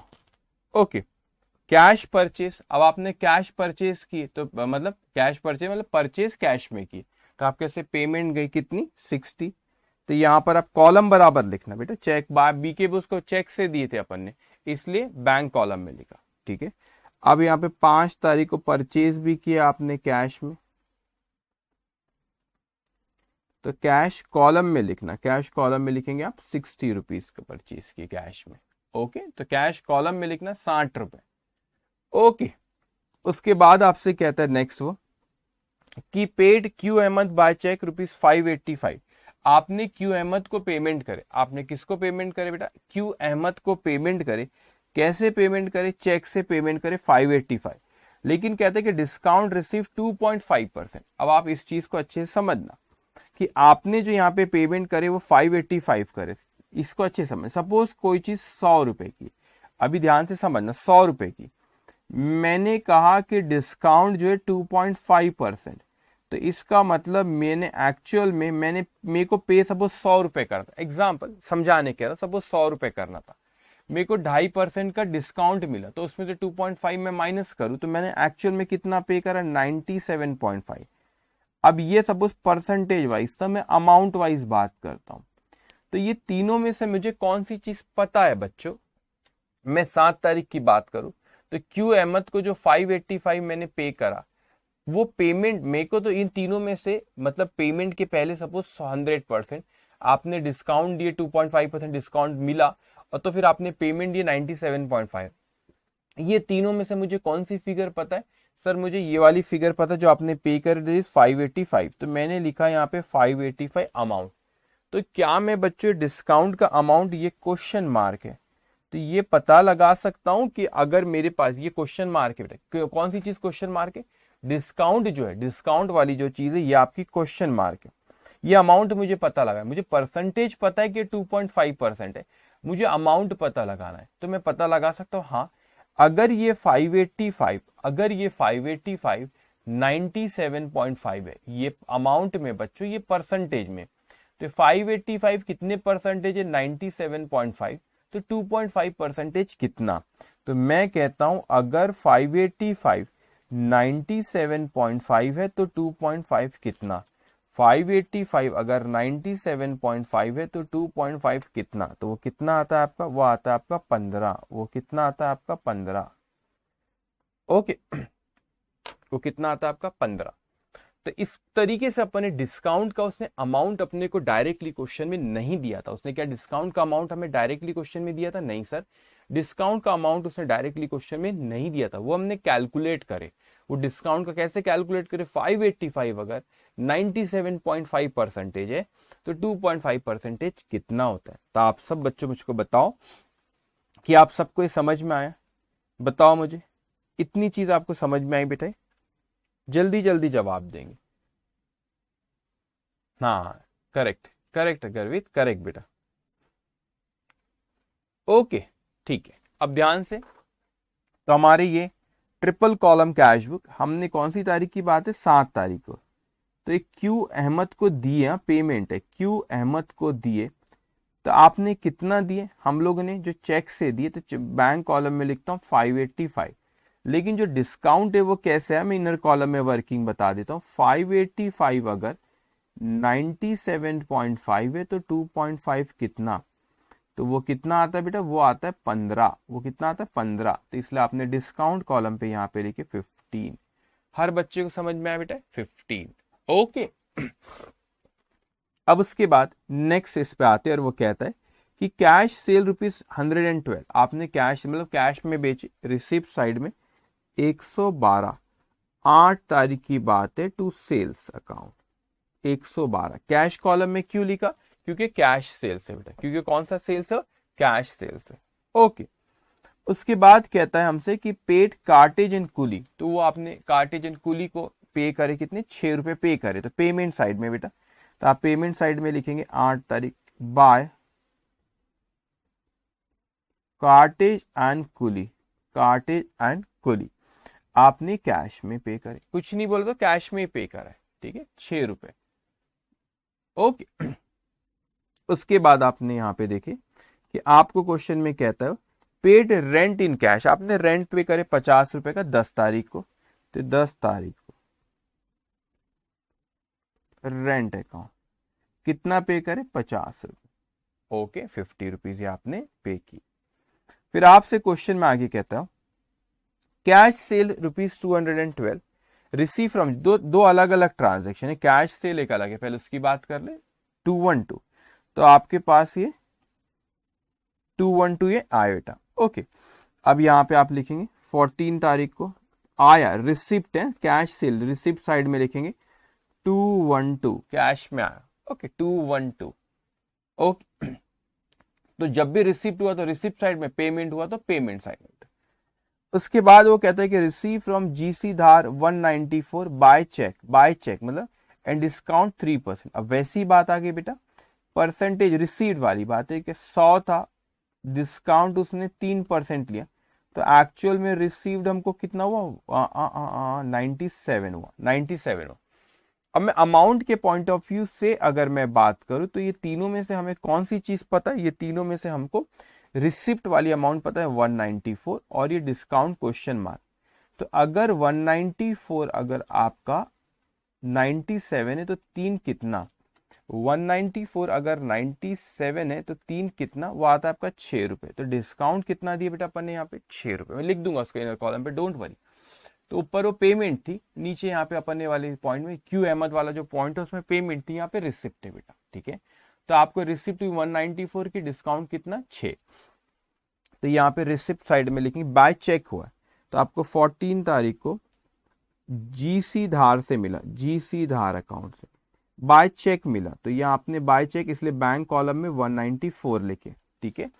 अब अगर आपको कुछ नहीं बोला आपको कि डिपॉजिट करे नहीं करे, तो हम ये अज्यूम करेंगे उसी तारीख को क्या कर लिए बेटा, डिपॉजिट करे, ठीक है।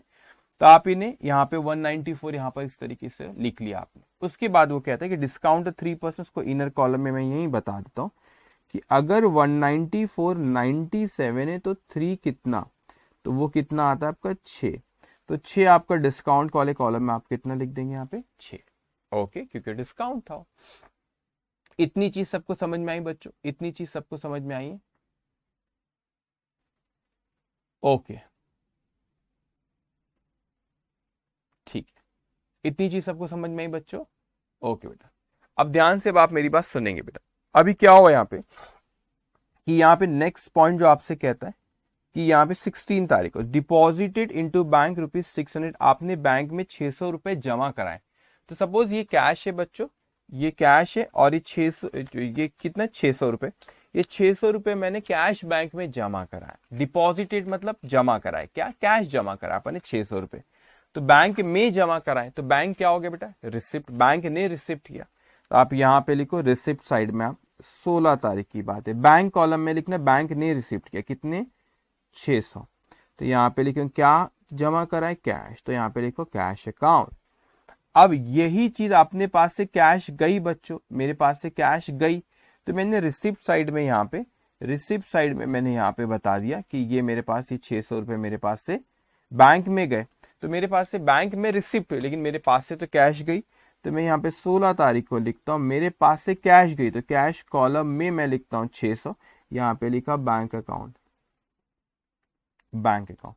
तो ये 600 रुपए आप देखिए कैश मेरे पास से गई, तो ये कैश कॉलम पे मैंने लिखा, और यहाँ पे बैंक में आई तो बैंक के रिसिप्ट साइड में लिखा। तो मैंने आपको पिछले क्वेश्चन में ही बताया था, जब दोनों चीज यहाँ पे लिखते मतलब डेबिट रिसिप्ट में भी आ रहा है पेमेंट, वो बात अलग है, अलग अलग कॉलम में, एक कैश में एक बैंक में, से क्या कहते हैं कॉन्ट्रा। तो कॉन्ट्रा को इस तरह सी आपको लिखना रहेगा लेजर फुली वाले कॉलम में, कॉन्ट्रा, ओके। इतना आपने लिखे, गुड। अब उसके बाद हमसे कहता है कि आपको यहाँ पे purchase a motor car for ₹5,800, draw cheque for the amount, मतलब आपने मोटर कार खरीदे और चेक दिए, मतलब बैंक के थ्रू दिए। तो आपने मोटर कार खरीदे, उसके लिए चेक दिए, तो पेमेंट हुई है। तो पेमेंट साइड में आप बताएंगे ये 16 तारीख को कितने बैंक से गए, तो बैंक कॉलम में लिखो बेटा 5,800, बैंक कॉलम में लिखो 5,800, कहां से गए चेक से, तो इसलिए बैंक कॉलम में लिखे। क्या आया उसके बदले में, motor car, motor car account 5,800, इतना आपने लिखे 5,800, ओके 5,800,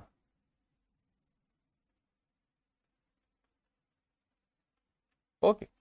अब उसके बाद यहाँ पे नेक्स्ट 23 तारीख को receive a cheque from Robert and company ₹291 and discount 3%। अब इसको समझना बेटे, अब मैं यहाँ पे कहता हूँ वही चीज हो रही कि आपको परसेंटेज वाइज करो 100 था, आपको 3% डिस्काउंट रिसीव हुआ, तो एक्चुअल में आपने डिस्काउंट रिसीव 3%, ओके। तो आपने चेक रिसीव्ड अ चेक, तो आपने चेक कितना, ये 97 हुआ। तो मैं अमाउंट वाइज अगर मैं बात करूं यहाँ पे बेटे, तो मेरे को 291 पता है, तो डिस्काउंट कितना 291 अगर 97 तो 3 कितना, 291 अगर 97 तो 3 कितना, वो आता है आपका 9। वो कितना आ रहा है 9। The amount received 291, receipt side में लिखो आप 23 to Robert and company, bank column में लिखो 291। डिस्काउंट यहां पे बता देता हूं, 291 अगर 97 है तो 3 कितना, वो आया आपका 3, सॉरी वो आया आपका 9, 3% है, ठीक है 9। इतना सबको समझ में आया बेटे, इतना सबको समझ में आया? जल्दी जल्दी जवाब देंगे आप मुझे, मुझे बताओ इतना सबको समझ में आया? ओके इतना सबको समझ में आया?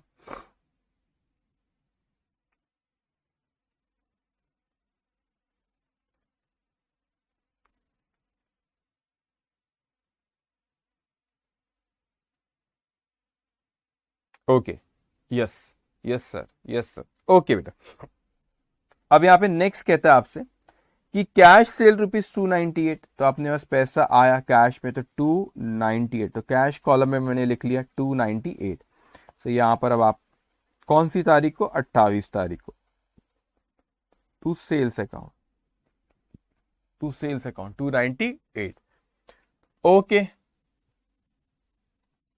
Yes 298 receipt. अब उसके bank notifies that Robert and company's cheque has been dishonoured. Dishonoured का मतलब क्या होता है बेटा, डिसऑनर का मतलब क्या होता है आपका, कि जब भी डिसऑनर मतलब कैंसल हुआ तो मींस कैंसल्ड, मैं लिख देता हूं यहाँ पे मींस कैंसल्ड।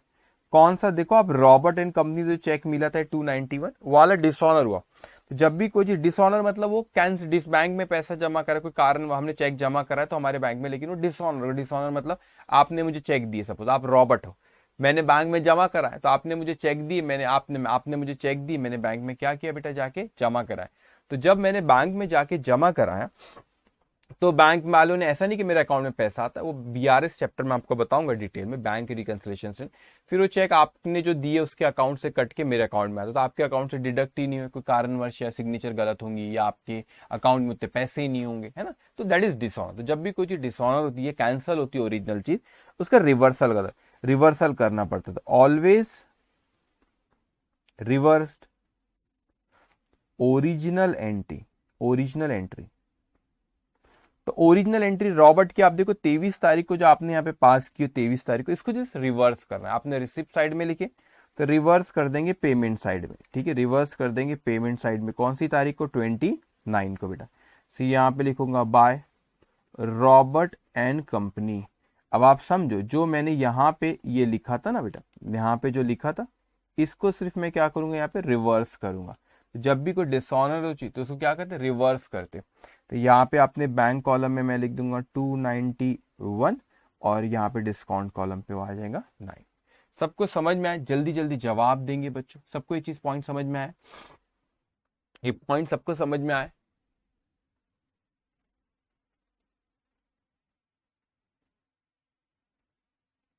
ओके, ठीक है, सबको समझ में आया पॉइंट? Yes sir, okay. अब ध्यान से बेटा, यहाँ पे आगे हमसे कहता है डिपॉजिटेड विद बैंक ₹300, हमने बैंक में जमा कराए, हमने क्या करे बेटा, बैंक में जमा कराए, ठीक है, बैंक में क्या करे, हमने जमा कराए, कितने जमा कराए, 300 रुपए। तो एक एक करके, तो बैंक में रिसिप्ट हुई, तो आप यहाँ पे लिखोगे 30 तारीख को बैंक में रिसिप्ट हुई, तो बैंक कॉलम में लिखूंगा मैं, बैंक कॉलम में कितने लिखूंगा मैं, 300, 300। तो बैंक क्या जमा, कैश। तो यहाँ पर ये क्या रिसिप्ट हुई है, तो यहां से पेमेंट साइड में अब यहाँ पे 30 तारीख को बाय बैंक अकाउंट। तो यहाँ पे कैश आप बैंक में जमा हो तो कैश हमारे पास से गई, तो कैश कॉलम में लिखोगे 300। तो इसे क्या कहते हैं बच्चों, इसे कहते हैं कॉन्ट्रा, क्योंकि यहाँ पे आपने रिसिप्ट में भी लिखे, पेमेंट है, वो बात अलग है कि कॉलम अलग अलग है, इसे क्या कहते हैं, कॉन्ट्रा।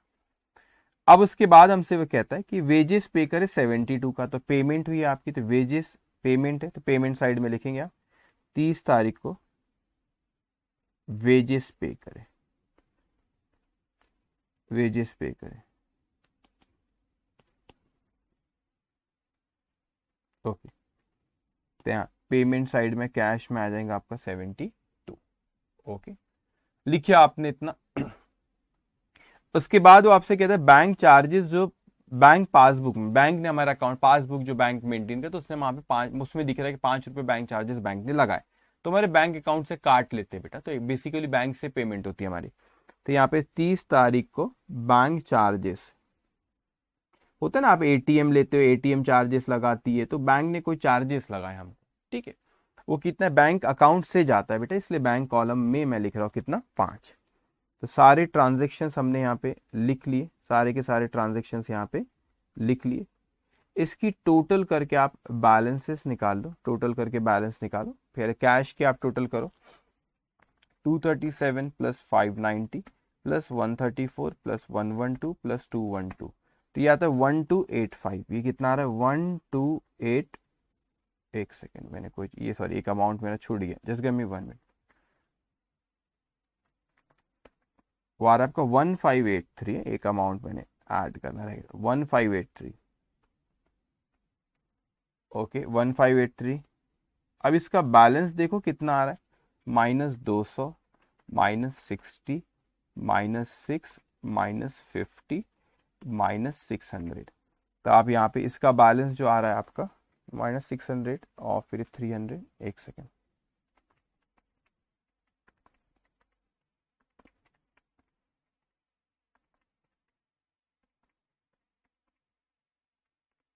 यार आपका 295, तो ये बैलेंस 295, 30 तारीख को बाय बैलेंस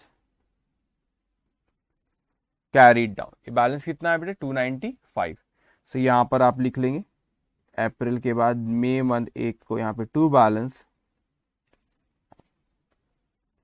ब्रॉड डाउन 295। अब बैंक का करेंगे आप, बैंक कॉलम का 6594 प्लस 194, आप लोग साथ में कर रहे, जिनका हो रहा है वहां पे आंसर लिखते जाएंगे बेटा। ओके, नवाजिश, गर्वित, मलिक, शशिन, सौरभ, अंकित,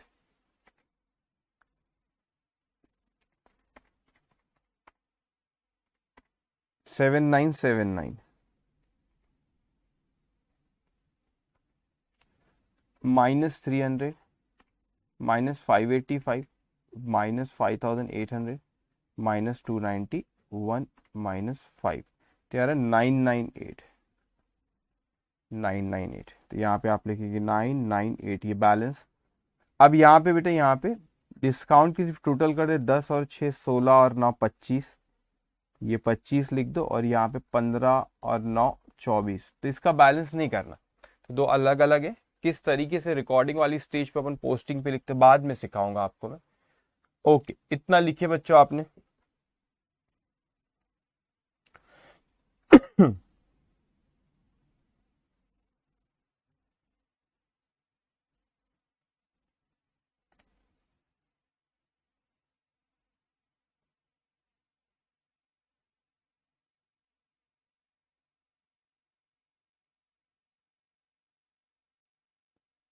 इतना सबने लिखे, अरे बोलो बेटा।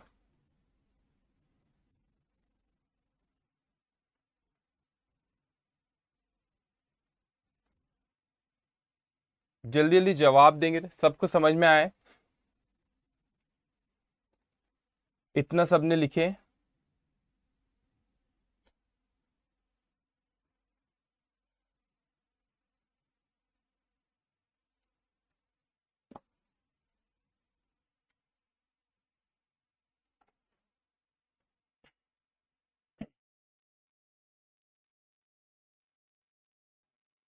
बताएंगे,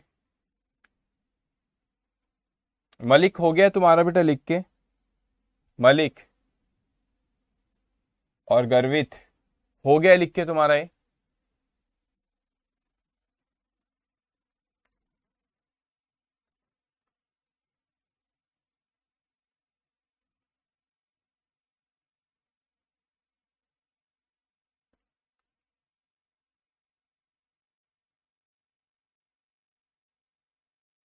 यस सर।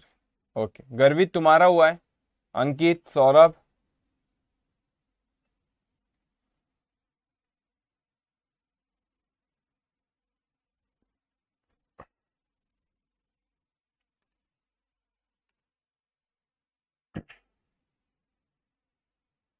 यस सर, ठीक है। अब देखो बच्चों, यहां पर हम लोग बात करें, अगर यहां पे हमने अकाउंटिंग प्रोसेस जो थी हमारी, अकाउंटिंग प्रोसेस, अब अपन कौन से सिस्टम पे आ रहे हैं बेटा? मैंने आपको ट्रिपल कॉलम कैश बुक बताया, आपको सिंगल कॉलम सिखाया, डबल सिखाया, ट्रिपल सिखाया। अब मैं आ रहा हूं पेटी कैश बुक है, फिर अपन कल शुरू करेंगे सब्सिडियरी बुक बेटा, सब्सिडियरी बुक करेंगे। उसके बाद आपको सिखाया जाएगा कि किस तरीके से यहां से पोस्टिंग करी जाती है अकाउंट में, पोस्टिंग करी जाती है अकाउंट में, स्टेप बाय स्टेप आगे बढ़े। और पहला चैप्टर सबसे इंपॉर्टेंट है, सबसे ज्यादा वक्त भी पहला चैप्टर ही लेता है, और सबसे इंपॉर्टेंट भी पहला चैप्टर ही है। अकाउंटिंग प्रोसेस चैप्टर आपका अगर स्ट्रांग है तो आगे आपको दिक्कत नहीं जाएंगी बेटे। ओके, सब आते पेटी कैश बुक क्या होती है, इस चीज को हम समझते, और उसके बाद फिर हम आगे इस पे क्वेश्चन अगर है तो वो हम सॉल्व भी कर सकते। ओके, सो मैं हेडिंग देता हूं यहां पे, पेटी कैश बुक। मैंने क्या लिखा बेटा? मैंने आपको यहां से लिखा पेटी कैश बुक। अब ध्यान से आप मेरी बात सुनेंगे बेटे। एक स्टूडेंट कहता है सर कि डिस्काउंट की बैलेंसिंग फिगर क्यों नहीं करते? बेटा मैं पिछले इसमें भी कहा था, अब ध्यान से आप सुनेंगे। डिस्काउंट एक नॉमिनल अकाउंट होता है, ठीक है। आप अभी सिर्फ इतना समझना, अगर आप साइंस के स्टूडेंट हो तो टाइम बिंग बेटा समझ लो कि बैलेंसिंग सिर्फ नहीं करना है, लेकिन अगर आप कॉमर्स के हो तो मैं लिंक कर सकता हूं फाइनल अकाउंट से, ठीक है। तो आप देखो, अगर अगर if you remember final account, अगर आप सोचते, या मैं नॉर्मल कहता कि दोनों बच्चे इसको कैच कर पाए, कि जो डिस्काउंट होता है वो एक नॉमिनल अकाउंट होता है। और अकाउंटिंग का हमारा ऑब्जेक्ट क्या होता है? अकाउंटिंग का ऑब्जेक्ट ये होता है कि हम ज्यादा से ज्यादा इंफॉर्मेशन हमको अकाउंटिंग करके मिले। अब डिस्काउंट एक नॉमिनल अकाउंट है, वो हमने किसी को दिए तो अलाउड करे तो एक्सपेंस है, रिसीव्ड करे तो वो इनकम है हमारी, ठीक है। अब मैं आपसे कहता यहां पे कि मैंने यहां पे डिस्काउंट जो था बेटा, ठीक है, अब मैंने यहां पे कहा कि जब मैं डिस्काउंट अलाउड, मुझे ये अकाउंटिंग का पर्पस ये कि मेरे को इंफॉर्मेशन ज्यादा मिले बेटा, तो मैंने आपसे कहा कि डिस्काउंट जो है कि मैं अलग अलग दिखाना चाहूंगा कि मैंने डिस्काउंट अलाउड कितना किया और डिस्काउंट रिसीव्ड कितना किया। मैंने क्या कहा आपको? मैं ये दोनों चीज अलग अलग बताना चाहता हूं कि मैंने डिस्काउंट अलाउड कितना किया और डिस्काउंट रिसीव्ड कितना किया। तो मैं डिस्काउंट अलाउ क्यों? क्योंकि मेरे को अकाउंटिंग इंफॉर्मेशन ज्यादा मिलना चाहिए। तो मैं यहाँ पे कहता हूं कि मैंने जो डिस्काउंट अलाउड किया हूं वो 25 है बेटा, और डिस्काउंट रिसीव 21। तो मैं बैलेंस अगर निकालू तो 25 या 24, तो बैलेंस 1 आएगा, या बैलेंस 1 आएगा। और अब आप खुद सोचिए, अगर आप कॉमर्स के स्टूडेंट या फाइनल अकाउंट बनाते तो आपका डिस्काउंट वहां पे आपको दिखेगा 1 का, लेकिन अलाउड नेट इफेक्ट 1 दिखेगा। लेकिन मैं वैसा नहीं देखना चाहता हूं, क्योंकि मेरे को इन्फॉर्मेशन ज्यादा चाहिए। तो मैं अलाउड अलग देखना चाहता हूं, रिसीव्ड अलग देखना चाहता हूं। तो allowed is 25 and received is 24, allowed is 25 and received is 24। तो मैं अलग अलग देखना चाहूंगा अलाउड कितना, रिसीव्ड है। इसीलिए हम इस अकाउंट को बैलेंस नहीं करते, इसकी टोटल लिख के रख देते। मगर सर ये तो रिकॉर्डिंग वाली स्टेज है। कैश बुक कौन सी स्टेज है हमारी? कैश बुक हमारी रिकॉर्डिंग वाली स्टेज है। तो इस रिकॉर्डिंग वाली स्टेज से मेरे को लेजर वाली स्टेज जहां पे पोस्टिंग कैसे करते वो हम बाद में सीखेंगे कि किस तरीके से इसको सिर्फ टोटल को अपन, मैं आगे क्वेश्चन में सिखाऊंगा बेटा, आपको बहुत मजा आएगा आगे के क्वेश्चन में सिखाऊंगा महा कैसे लिखते। फिलहाल हम इसकी टोटल लिख के रख देते, क्योंकि हम इसकी इंफॉर्मेशन अलग अलग चाहते। हम नेट इफेक्ट कर सकते हो 1 जाएगा आपका फाइनल अकाउंट में, आपको डिस्काउंट दिखेगा 1, मगर मैं वैसा 1 अलाउड नहीं देखना चाहता हूं। मैं अलग अलग बताओ कि अलाउड 25 है, रिसीव्ड 24 है, तो net effect will be same only, लेकिन but I want more information. तो हम यहाँ पे इसलिए उसकी बैलेंसिंग करते नहीं है। इतना आपको समझ में आया? जल्दी जल्दी जवाब देंगे। समझ में आया बेटा?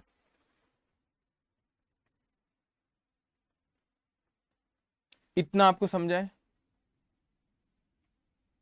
ओके, यस सर, ठीक है।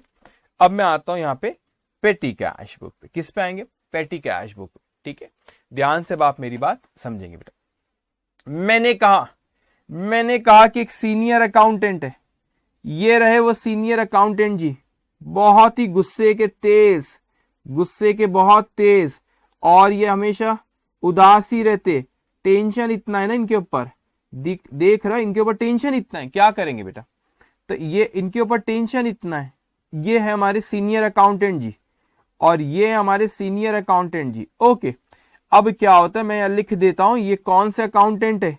ये है सीनियर अकाउंटेंट, जो अकाउंटिंग करते, डेबिट क्रेडिट करते। इनके पास टाइम नहीं है और सब आ जाते छोटे मोटे काम लेके। ये देखो, यहाँ पे ये ऑफिस में ये छोटे मोटे काम लेकर आ जाते हैं। मैं बताता हूँ छोटी मोटी पेमेंट के लिए। एग्जाम्पल के तौर पे बच्चों समझो ये चीज, ये छोटी मोटे प्रॉब्लम्स लेके आ जाते, जैसे कि यहाँ पर बच्चों ये लेकर आ गए कि मुझे बताओ ये आ गए, ये भी आ गए इनके पास, ये भी आ गए, ये परेशान हो गए, बोले सारे के सारे ऑफिस वाले मेरे पास आ जाते और मुझको बोलते वो चाय का बिल दो, वो चाय का बिल दो, जो 5 रुपए का चाय का बिल आया 5 रुपए, ये कहने लगा कि मुझे 5 रुपए चाय का बिल दो ऑफिस का, ठीक है। और ये आ गया, अरे न्यूज़पेपर का बिल आया 125 रुपए का, लाओ लाओ लाओ 125 रुपए लाओ, ये आ गया यहाँ पे, लाओ लाओ लाओ। वो कुली को अपन ने पैसा दिए थे, 5 रुपए मांग रहा है, अभी तो आज के जमाने में 5 रुपए कोई नहीं मांगता, एग्जाम्पल वो 50 रुपए मांग रहे, लाओ लाओ वो कुली के 50 रुपए लाओ। ये क्या चल रहा है भाई?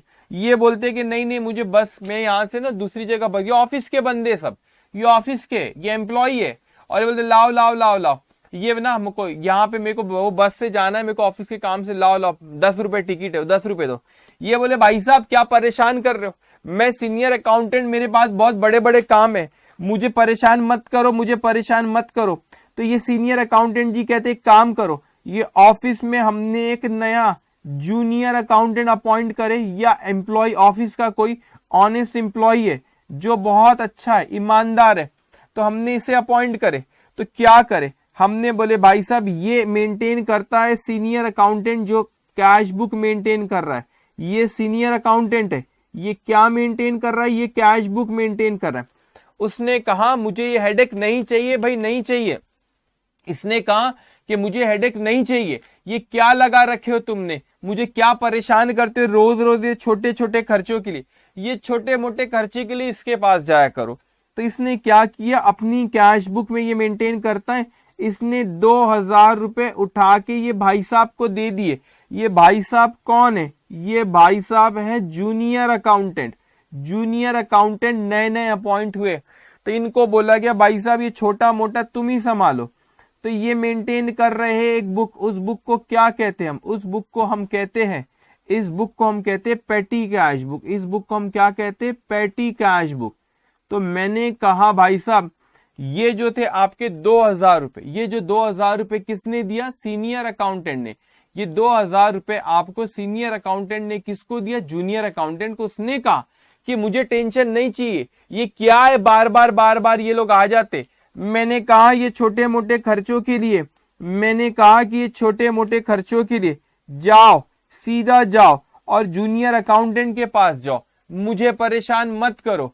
तो ये कहता है कि भाई साहब ऐसा कहता है कि मुझे परेशान मत करो, मुझे परेशान मत करो, जाओ जूनियर अकाउंटेंट के पास जाओ, जूनियर अकाउंटेंट के पास जाओ। तो उसने कहा कि मुझे परेशान मत करो, और वो कहता है कि जाओ, किसके पास जाओ बेटा, जूनियर अकाउंटेंट के पास जाओ। तो क्या हुआ यहाँ पे, तो ये चीज, अब जूनियर अकाउंटेंट कहां से पेमेंट देगा, जूनियर अकाउंटेंट को सीनियर अकाउंटेंट ने 2000 रुपए दे रखा है, और इसे कहा कि ये सब तू संभाल ले भाई साहब, और हिसाब किताब मुझे वीकली दे दे, या हर 2 हफ्ते में देना, या महीने में एक बार देना, हिसाब किताब मुझे दे देना। तो ये पेटी कैश बुक कौन बना रहा है बच्चों, पेटी कैश बुक बना रहा है जूनियर अकाउंटेंट। पेटी कैश बुक कौन बना रहा है बच्चों, पेटी कैश बुक बना रहा है जूनियर अकाउंटेंट। इतनी बात आपको समझ में आई बच्चों, इतनी बात आपको समझ में आई। पेटी कैश बुक कौन बना रहा है, जूनियर अकाउंटेंट बना रहा है। पेटी कैश बुक कौन, हिसाब किताब। क्यों, क्योंकि भाई साहब इसको 2000 रुपए मिले यहाँ पे जूनियर अकाउंटेंट को, उसको हिसाब किताब सीनियर अकाउंटेंट को देना पड़ेगा ना, कि उसने 2000 रुपए दिया, कैसे कैसे खर्चा किया उसको। तो हर हफ्ते में हिसाब किताब दो मुझे कि कैसे खर्चा हुए, किस किस को दिए, या हर 2 हफ्ते में या हर महीने में मुझे हिसाब किताब दो। तो ये पेटी कैश बुक बना, तो उसमें सारी चीजें लिखी होती कि कितनी उसको यहाँ पे 2000 रुपए यहाँ पे कितनी रिसिप्ट हुई, कहाँ कहाँ उसने पेमेंट करा। इतना आपको समझा, हाँ और ना। ये जूनियर अकाउंटेंट नया नया है एकदम, उसको ज्यादा अभी आइडिया नहीं है, उसको इतना ही कहा गया भैया इतना बताओ कि कितनी रिसिप्ट हुई, कितनी पेमेंट हुई। इतनी बात आपको समझ में आई बच्चों, जल्दी जल्दी जवाब देंगे। इतनी बात आप लोगों को समझ में आई है बेटा, हाँ और ना, ओके। ठीक है, इतनी बात सबको समझ में? Yes sir, yes sir, okay, ठीक है। अब ध्यान से अब आप मेरी बात सुनेंगे बेटा। तब जो नेक्स्ट क्वेश्चन है आपका, नेक्स्ट क्वेश्चन आप देखोगे यहाँ पे क्वेश्चन नंबर 18 पेटी कैश बुक पे, ठीक है, पेटी कैश बुक पे ध्यान से बच्चों। Enter the following transaction in a columnar petty cash book kept on the imprest system. अभी इम्प्रेस सिस्टम क्या है मैं आपको अभी समझाऊंगा, don't worry. What is imprest system मैं आपको एक्सप्लेन करता हूं, ठीक है। And the balance cash book, balance the cash book, ठीक है। Also post the transaction to the respective ledger account. अब वैसे अगर देखा जाए बेटा कि लेजर में पोस्टिंग कैसे करना है वो अभी मैंने आपको सिखाया नहीं हो, लेकिन इस क्वेश्चन में उसने अपने से पूछ लिया कि लेजर में भी पोस्ट करके सिखाओ, तो मैं आपको समझा दूंगा। लेकिन लो लेजर कैसे बनता है उसमें पोस्टिंग रिकॉर्डिंग वाली स्टेज से जो लेजर में लिखते अकाउंट में लिखते उसे पोस्टिंग कहते हैं। वो पोस्टिंग कैसे करना है अपन डिस्कस करेंगे, लेकिन अभी पहले अपन कैश पेटी कैश बुक बनाते हैं। व्हाट इज इंप्रेस सिस्टम मैं आपको एक्सप्लेन करता हूँ। अब ये ट्रांजेक्शन दी जनवरी 22 के, the petty cash receive by cheque 300, carriage 4 rupees, coolie charges 5.5, postal stamp 17.75, revenue stamp 4.5, उसके बाद bought stationery for office is 14.90, bought envelope 9.40, safety pin box 5 rupees, printing bill 25, traveling expenses to salesman 45.25, subscription to economic times newspaper 10.5, paid to Volcker on account, ठीक है, या 17, railway fare for sales executive 35.60, T2 office staff 31.40 and paid advertising bill 10.25। Okay, अब यहाँ पे मैं explain करता हूँ उसको। रिसिप्ट विद 200,000 और वो पे नॉट 2,000 सॉरी 300 और वो पेमेंट बताते गए। तब आप लिखेंगे यहाँ पे क्वेश्चन नंबर कौन सा है ये, क्वेश्चन नंबर 18 और पेज नंबर कौन सा है आपका 19, पेज नंबर 19। ओके, तो यहाँ पे अब आप लिखेंगे पेटी कैश बुक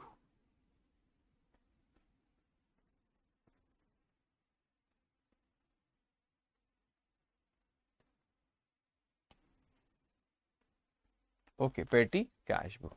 ओके, एक सेकेंड,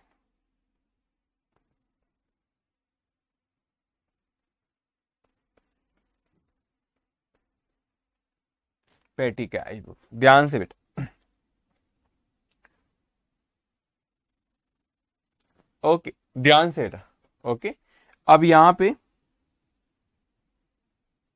किस तरीके से ड्रॉ करना है पहले आप देखना, मैं कैसे ड्रॉ करूं बस वैसे ही आपको लिखना रहेगा। अभी आप लिखोगे फॉर्मेट इसका कैसा, मैं एक्सप्लेन इसको अराउंड आपने ड्रॉ कर लेना बच्चों, 12 से 15 लाइन का ड्रॉ कर लेना, ठीक है। पहले मुझे लिखने दो, आपने अभी कुछ नहीं लिखना।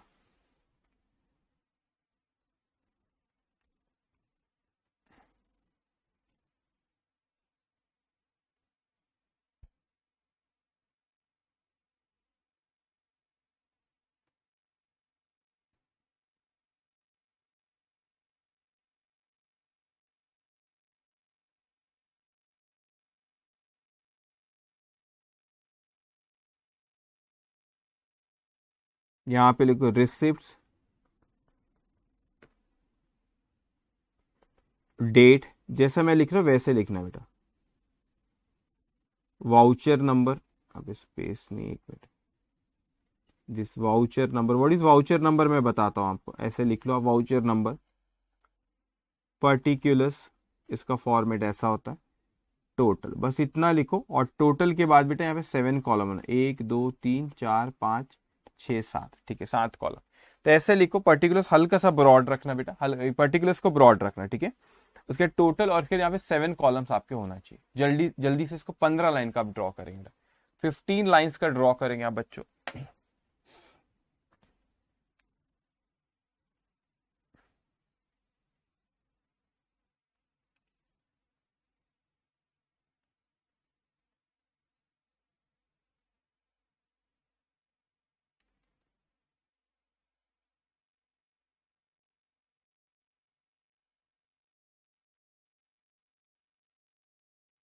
इतना लिखे आपने,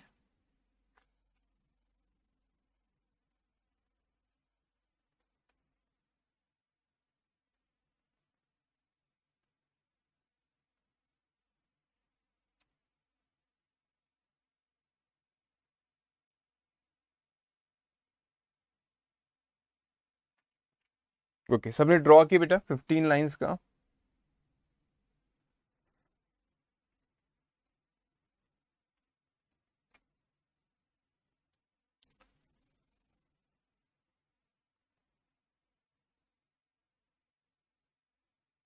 ओके, ठीक है, चलिए अब ध्यान से बेटा, सबसे पहले उसने काम से कि जनवरी 22 में 1 तारीख को, जनवरी 21 तारीख को पेटी कैश रिसीव्ड चेक से कितने रुपए रिसीव है? 300 रुपए। ठीक है, कितने रुपए रिसीव्ड है? 300 रुपए। ठीक है, पेटी कैश रिसीव बाय चेक 300 रुपए हमारे पास आए, तो यहां पर आप लिखेंगे डन। ठीक है बेटा, तो यहां पे रिसिप्ट साइड में आपने लिखना 300। रिसिप्ट हमको यहाँ पे रिसिप्ट यहाँ पे लिखना, पहले में डेट कौन सी बेटा? 2022 जनवरी 1 को रिसिप्ट कितने हमारे?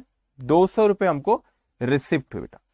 तो आपने 200 रुपए, सॉरी नॉट 200, 300 रुपए रिसिप्ट, तो आपने रिसिप्ट साइड में 300 लिखे। ठीक है, यहां पे लिख देंगे टू कैश। ठीक है, रिसिप्ट हमारी कितने की रिसिप्ट हुई बेटा? 300 रुपए की रिसिप्ट हुई। ओके ओके, इवन तो वहां पे उसने बोला कि बाय चेक उसने दिया है ना, पेटी कैश रिसीव बाय चेक, तो उसने कैश अपने को दिया, भाई सीनियर अकाउंटेंट ने को 300 रुपए का चेक दिया और अपन बैंक से विड्रॉ करते, इसलिए वहां कैश लिखे, सारे कूली चार्जेस से सबको चेक से नहीं जाते, कैश में ही जाते। तो भले ही चेक दिया, अपन ने चेक को क्या कैश विड्रॉ करे, तो अपन यहाँ पे कैश ही रहेगा, कैश, तो यहाँ पे टू कैश, तो ये यहाँ कारण लिखना अपने को। तो कैश, आपने कैश लिखे, कितने आए? कैश 300 रुपए। अब कहाँ कहाँ खर्च किए बेटा, वो अपने को लिखना है। तो वो कहता है कि कैरेज के ऊपर अपन ने कितने रुपए खर्च किए? 4 रुपए कैरेज के ऊपर खर्च किए, तो यहाँ पे 2 तारीख को, तो यहाँ पे लिखेंगे बाय कैरेज। ओके, बाय क्यों लिखे बेटा? पेमेंट, आप सुनो ना, आपने पेमेंट हुई है, तो carriage account debited to cash account, तो कैश जा रही है तो टू, इसलिए बाय लिखे। क्रेडिट में बाय लिखते, डेबिट को टू लिखते, लेकिन फॉर्मेट ऐसे ही होता है, डेबिट क्रेडिट नहीं करे अपन, यहाँ पे लिखना, यहाँ पे पेमेंट को सारी बाय बाय बाय लिखेंगे। अब रीजन लिखना आपने को बेटा, आपके जो ये कितने गए? 4 रुपए गए, दो ये डेट है, 4 रुपए गए, 4 रुपए गए, कहां गए? कैरेज, तो यहां पर लिखो ऊपर carriage and coolie, carriage and coolie. तो 4 रुपए आपके किस पे? एक टोटल कॉलम तो बेटा एक आपका कॉमन है, हमेशा आपको टोटल वाले इसमें अमाउंट लिखना ही लिखना है। ठीक है, जब भी पेमेंट जा रही, और फिर अपने को यहाँ पे जो पर्टिकुलर रिस्पेक्टिव रीजन है उस कॉलम में लिखना रहेगा। वो बेचारा जूनियर अकाउंटेंट, उसको इतना ही आता है, वो जूनियर अकाउंटेंट है, उसको इतना ही आता है। ओके, एक सेकेंड, इतना आपने लिखे। ओके, उसके बाद बच्चों यहां पर आप देखिए, उसने इसके बाद कूली चार्जेस पे करा 5.50, तो उसने 3 तारीख को coolie charges by coolie charges कितना अमाउंट है? 5.50, तो 5.50 ये सारे रुपीस के कॉलम में बेटा, रुपीस के कॉलम में, तो 5.50 कूली चार्ज इसी में आता है, कैरेज एंड कूली 5.5, 5 रुपए 50 पैसा। ओके, उसके बाद वो कहता है पोस्टल स्टैम्प 17.75, या आपने पोस्टल स्टैम्प 6 तारीख को पे करे, so by postal stamp, postal stamp कितनी? 17.75, तो यहां पे एक हेडिंग दे दो आप पोस्टेज करके, दूसरे इसमें हेडिंग दे दो बेटा पोस्टेज, कितना पे करे आपने? 17.75। तो एक टोटल में तो हमेशा लिखना ही लिखना है बेटा, फिर अपने को वहां पे भी लिखना है कि कहाँ गए, कहाँ गए, तो टोटल क्या आपने लिखा? पोस्टेज में गए 17.75। उसके बाद आपके पोस्टल स्टैम्प के बाद यहाँ पे रेवेन्यू 4.50, तो यहाँ पे लिखो बाय रेवेन्यू स्टैम्प। आपको पता है रेवेन्यू स्टैम्प क्या होता है बेटे? रेवेन्यू स्टैम्प होता है कि गवर्नमेंट के कभी कोई आप काम करते हो, है ना, कोई गवर्नमेंट के ऑफिशियल काम, कोई गवर्नमेंट तो पैसा, मतलब आई मीन टू से कि कोई अगर आपने गवर्नमेंट के थ्रू, गवर्नमेंट एक कलेक्शन करती है, गवर्नमेंट फॉर एग्जाम्पल अपन ने कोई एग्रीमेंट करे, तो बोलती है कि नहीं, रेवेन्यू स्टैंप होना उस पर 100 रुपए का, एग्जाम्पल 100 रुपए का, तो उसकी वैलिडिटी रहेगी। तो गवर्नमेंट एक फीस कलेक्ट करती है, तो दैट इज रेवेन्यू स्टैंप होते हो। ठीक है, पोस्टल स्टैंप होते जो अपन पोस्ट करते, तो यहाँ पे रेवेन्यू पोस्ट करते तो स्टैंप लगा, that is postal stamp. Okay, so revenue stamp कितना है बेटा? यहाँ पे 4.50, तो यहाँ पे मैंने 4.50 उसके दिया। तो यहाँ पे पोस्टेज आपने लिखी, postage, postal stamp is for postage. और एक और चीज ख्याल रखना बेटा कई बार ऐसा होता है कि आप चाहो तो यहाँ पे हेडिंग कर सकते हो, लेकिन कुछ जैसे आपने हेडिंग यहाँ पे रेवेन्यू स्टैम्प भी दे सकते हो, लेकिन कुछ एक्सपेंस ऐसे होते हैं जो छोटे छोटे सब इसमें आते हैं, तो अपन उसको क्या करते हैं, अपन एक ऑफिस एक्सपेंस अपन नाम दे देते। तो जो कहीं पर भी सूट नहीं होगा अपन उसको कहाँ पे लिख देंगे बच्चों, उसको अपन लिख देंगे ऑफिस एक्सपेंसेस। कहाँ पे लिखेंगे बच्चों, ऑफिस एक्सपेंसेस। कितना ऑफिस एक्सपेंसेस है आपका यहाँ पर, ये 4.50 इसमें डाल दो। तो आपका जो मेनली मैं आपको बताऊंगा 5-6 आपको मेनली बनाना, जैसे कार्टेज हो गया, पोस्टेज हो गया, स्टेशनरी हो गया, ट्रेवलिंग हो गया, उसके बाद एडवर्टीजमेंट हो गया, ये 5-6 मेन है बेटा।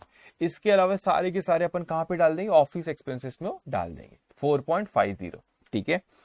उसके बाद क्वेश्चन में हमसे कहते हैं bought stationery for office use. तो आपने स्टेशनरी लाया, वो स्टेशनरी कितना अमाउंट है स्टेशनरी का, स्टेशनरी का जो अमाउंट है 14.90। तो बेटा यहाँ पे हेडिंग दे दो स्टेशनरी। स्टेशनरी के आपने 14.90 की पेमेंट करे, तो ऊपर दे दी स्टेशनरी। ठीक है। उसके बाद यहाँ पे एनवलप, तो यहाँ पे लिखो 13 तारीख को एनवलप। बेटा एनवलप भी स्टेशनरी का ही पार्ट होता है, तो मैं यहाँ पे लिख देता हूँ स्टेशनरी, ब्रैकेट में आपको लिख लेता हूं एनवलप। कितना अमाउंट है ये आपका 9.40। तो आप यहाँ स्टेशनरी में लिखो 9.40। स्टेशनरी में कितना लिखेंगे आप, 9.40। ओके। उसके बाद यहाँ पे सेफ्टी पिन बॉक्स आपने खरीदे कितना, 5 रुपए का, तो वो भी स्टेशनरी होती, ऑफिस में लगती है ना पेन वेन, थोड़ा पेपर वेपर लगाने के लिए। ठीक है। तो आपने ये भी स्टेशनरी होती है बेटा। तो यहाँ पे लिखो बाय स्टेशनरी, ब्रैकेट में लिख दो पिन बॉक्स। ठीक है। स्टेशनरी लिखे, कितना अमाउंट है 5 रुपए, तो स्टेशनरी वाले कॉलम में हम कितना लिखेंगे, 5 रुपए लिखेंगे। ओके। उसके बाद वो कहता है अपन से, उसके बाद प्रिंटिंग बिल। तो प्रिंटिंग बिल आपका कितने का है, प्रिंटिंग बिल वो है आपका 25 रुपए, वो भी स्टेशनरी का पार्ट होता है। प्रिंटिंग बिल है, बिल आप प्रिंट कराते हो ना, ऑफिस में बिल रहते हो, प्रिंटिंग बुक आप में, सॉरी वो जो इनवॉइसेस रहते तो उसको आपने प्रिंट कराए। तो 19 तारीख की बात है, तो ये भी स्टेशनरी का ही पार्ट होता है।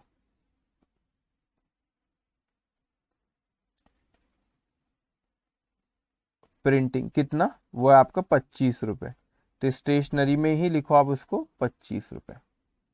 फिर कहता है आपसे travelling expense to salesman. Salesman को आपने ट्रेवलिंग एक्सपेंस कितने दिए, 45.25। तो आप लिखो यहाँ पे 23 तारीख की बात है, ट्रेवलिंग एक्सपेंस।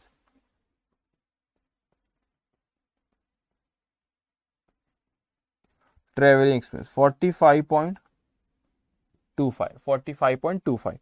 तो यहाँ पे स्टेशनरी के बाद यहाँ पे लिखो ट्रेवलिंग एक्सपेंस।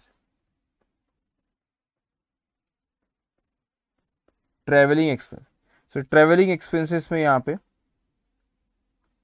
45.25। तो आपने वहां पे ट्रेवलिंग एक्सपेंस कॉलम है, ट्रेवलिंग के कितने खर्चे 45.25। उसके बाद यहाँ पे subscription to Economics Times newspaper है बेटा। तो यहाँ पे कौन सी तारीख है वो, 25 तारीख। तो 25 तारीख। ओके।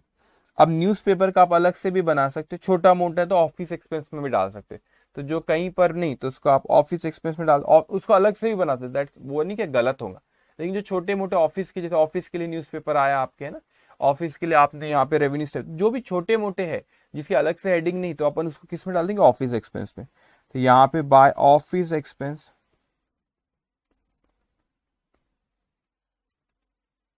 न्यूज़पेपर कितना अमाउंट है 10.50। तो यहाँ पे ऑफिस एक्सपेंस के कॉलम में लिख दो आप 10.50 ऑफिस वाले कॉलम में लिख दो। उसके बाद वो आपसे क्वेश्चन में कहता है पेड टू वाइकर ऑन अकाउंट। अब बेटे यहाँ पर नहीं, आपने करेक्शन कर लेना, यहाँ पे एडवांस करके लिख दो, यहाँ पे क्या एडवांस करके लिख दो, करेक्शन कर लेना, paid to Y on account. Okay, advance paid to वाइकर ऑन अकाउंट। ठीक है। अब अपन ने उसको एडवांस पे कर, इसको करेक्शन कर लेना बुक में, कितना पे करे भाई, कोई आपका वो आपका कोई काम करता होगा, कोई सप्लायर होगा, जो भी, उसको अपन ने एडवांस पे करे, एडवांस पे करे 17 रुपए। ऐसा भी कोई एडवांस पे करता है 17 रुपए। ठीक है। यहाँ पे लिखो 26 तारीख को किसको पे करे अपन ने, वायकर भैया को क्या पे करे, एडवांस। तो यहाँ पे लिखो एडवांस, ब्रैकेट में लिख लो वायकर। ठीक है, अब यहाँ पे एक एडवांस का भी आप कॉलम बना सकते हो। एडवांस, किसी को एडवांस दिया अपने, कितना एडवांस दिया आपने, 35.60। तो यहाँ पे एडवांस में लिखो 35.60। ओके, करेक्शन कर लेना बेटा बुक में। Railway fare for sales executive, railway, आप सेल्स एग्जीक्यूटिव तो रेलवे से जा, तो आपका यहाँ पे उसकी अपन ने टिकट के पैसे दिए 30, नहीं ये कितना है, 17 रुपए। तो मैंने यहाँ पे, ओह आई एम सॉरी, ये 17 रुपए, ये 17 रुपए, गलती से नीचे वाला अमाउंट लिख दिया, तो 17 रुपए। अब लिखो यहाँ पे आपका 27 तारीख को ट्रेवलिंग एक्सपेंस,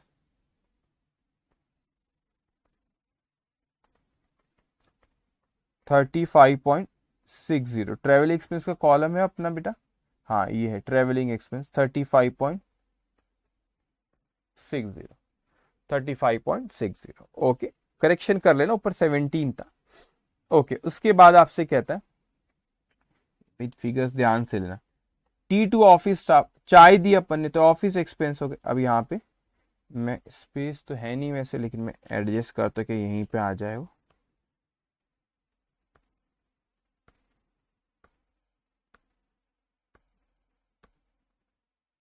ओके, सो मैंने यहाँ पे लिखा है, अब यहाँ पे 28 तारीख को ऑफिस एक्सपेंस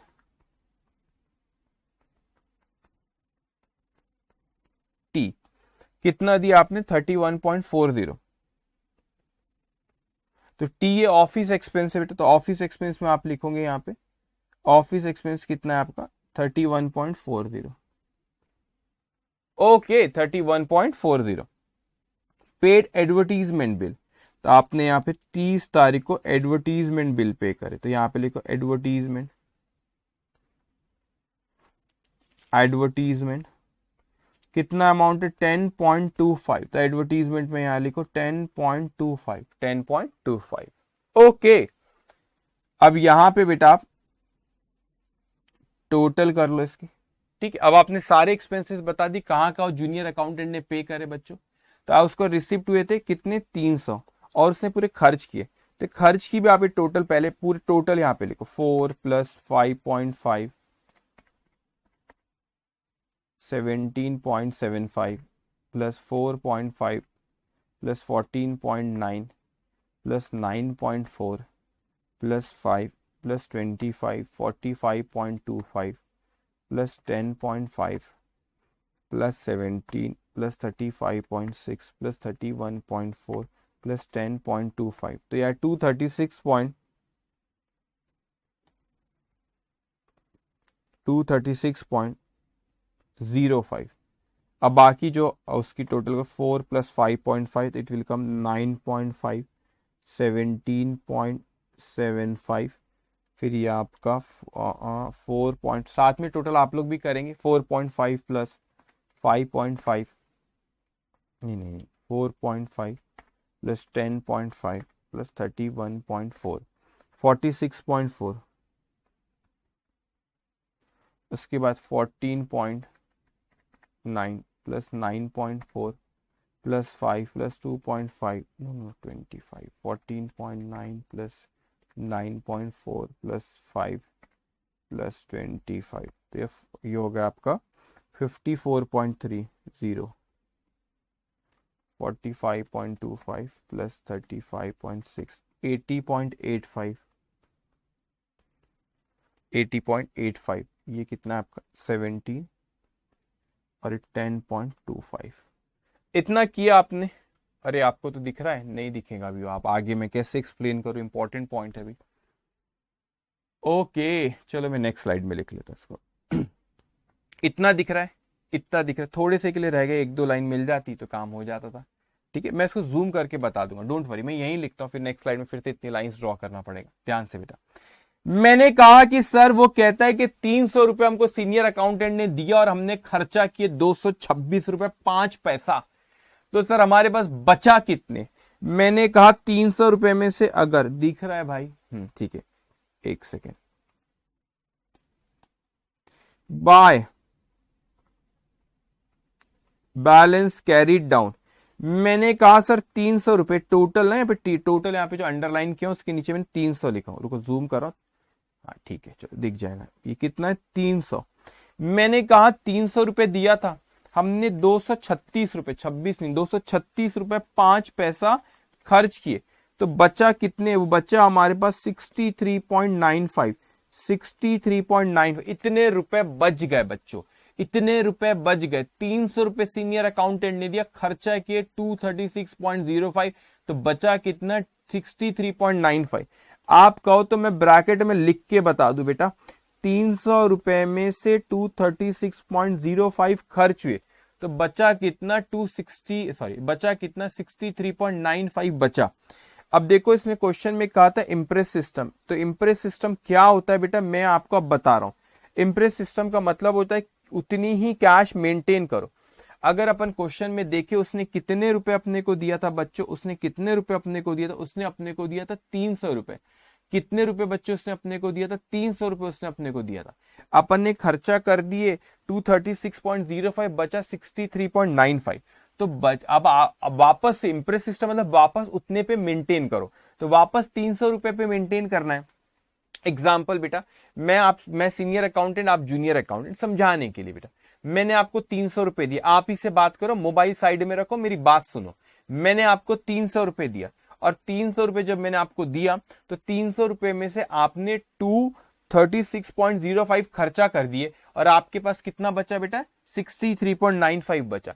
इम्प्रेस सिस्टम का मतलब होता है उतने पे ही मेंटेन करो, तो मैंने उतना पैसे पे मेंटेन वापस लेके आना है, आपको 300 मेंटेन करना है, तो जितना खर्चा किया मैं उतना आपको और देता हूं, तो मैंने आपको और 236.05 दिया, तो आपके पास 63.95 बचा है, मैंने 236.05 फिर से दिया, तो वापस 300 पे आ जाए, दैट इज इम्प्रेस सिस्टम। तो आप देखो यहाँ पे आपने इतना लिखे बच्चों, ये लिखे इस तरह।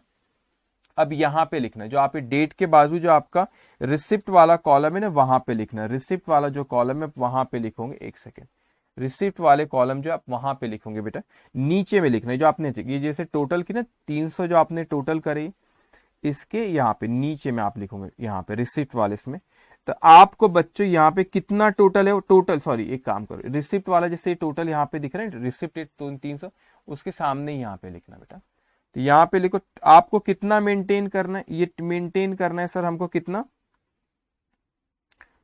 300।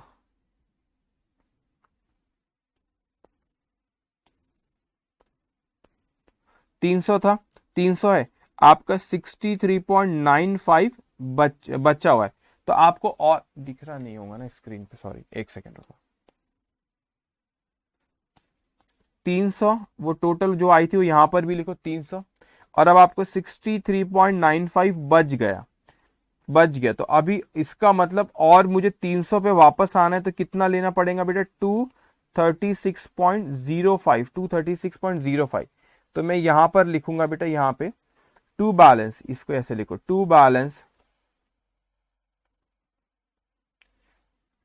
ब्रॉड डाउन, कितना आया ब्रॉड डाउन बेटा, ये आया 63.95, ये आया 63.95, और अपने पास 300 होना चाहिए 63.95, और कितना चाहिए 236.05, यहाँ बेटा 236.05 लिखो यहाँ पे, ठीक है, और इतना पैसा आया, तो वापस से यहाँ पे लिख दो टू बैलेंस के नीचे यहाँ लिखो टू कैश, तो वापस से आपको ये टू कैश लिखा हो यहाँ पे, सॉरी ये टू कैश लिखा हो मैंने आपको, बैलेंस ब्रॉड डाउन के नीचे टू कैश लिखा हो बेटे, ठीक है, तो टू कैश लिखा हूं, कैश कितना आपका 230, ये आया आपकी, कैश कितना आया आपका, ये कैश आया आपका 236.05, और ये बैलेंस ब्रॉड डाउन आया वहां का। ओके, इतनी चीज आपको समझ में आई बच्चों, हाँ और ना, सबको समझ में आया, ठीक है।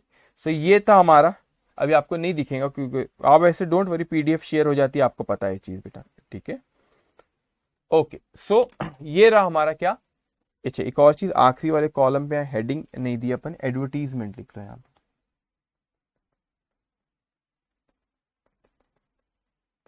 एडवर्टीजमेंट, ओके, तो यहाँ पे आप लिखो एडवर्टीजमेंट, लिखे आपने, ओके डन, इतना सबको समझ में आए। अब इस क्वेश्चन में एक और चीज पूछा है बेटा, वो है आपका also post a transaction to the respective ledger. वो अपन कल डिस्कस करेंगे कैसे पोस्ट करते, कल मैं उसके बारे में बात क्या करना अपन कल बात करेंगे क्वेश्चन पे। तो अभी सिर्फ अपन ने क्या बनाया बेटा, पेटी कैश बुक बनाया। आप सबको ये चीज समझ में, कोई डाउट होगा तो आप मुझसे पूछोगे। आप सबको समझ में आया? अगर इसमें कोई डाउट होगा तो आप मुझसे पूछेंगे बच्चों।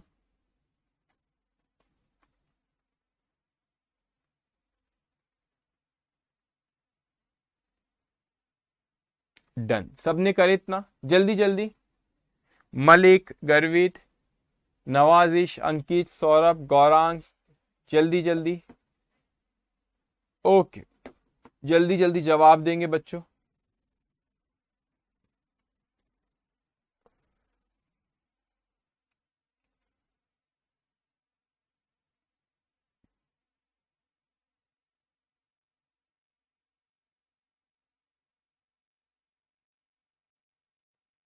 ओके, यस सर, सबको समझ में आया, क्लियर है, नो डाउट। ओके बेटा, ठीक है। तो आज का सेशन हम लोग यहाँ पे खत्म करते हैं। कल भी सुबह बैच होगी, कल सुबह ही क्लास होगी बेटा। नहीं, न्यू स्लाइड पे नहीं दिखाऊंगा बेटा। कैरीड डाउन एक स्टूडेंट कह रहे हैं कि न्यू स्लाइड में बता, न्यू स्लाइड में मेरा टाइम वेस्ट होगा और मेरे को इतना बनाना पड़ेगा यहाँ पे। ये पीडीएफ आपसे शेयर हो जाती है, आपको पता है। तो अभी 10-15 मिनट पीडीएफ शेयर हो जाएंगी, तो आप वहां से देख लेना बेटा, ठीक है। ओके ओके, ठीक है। तो स्लाइड आपसे अभी शेयर कर दी जाएंगी थोड़ी देर में, तो आप वहां से देख सकते हो नीचे का, अगर आपका कुछ मिल सके। वैसे मैंने जूम किया था उसको, ठीक है। तो कल भी आपकी क्लास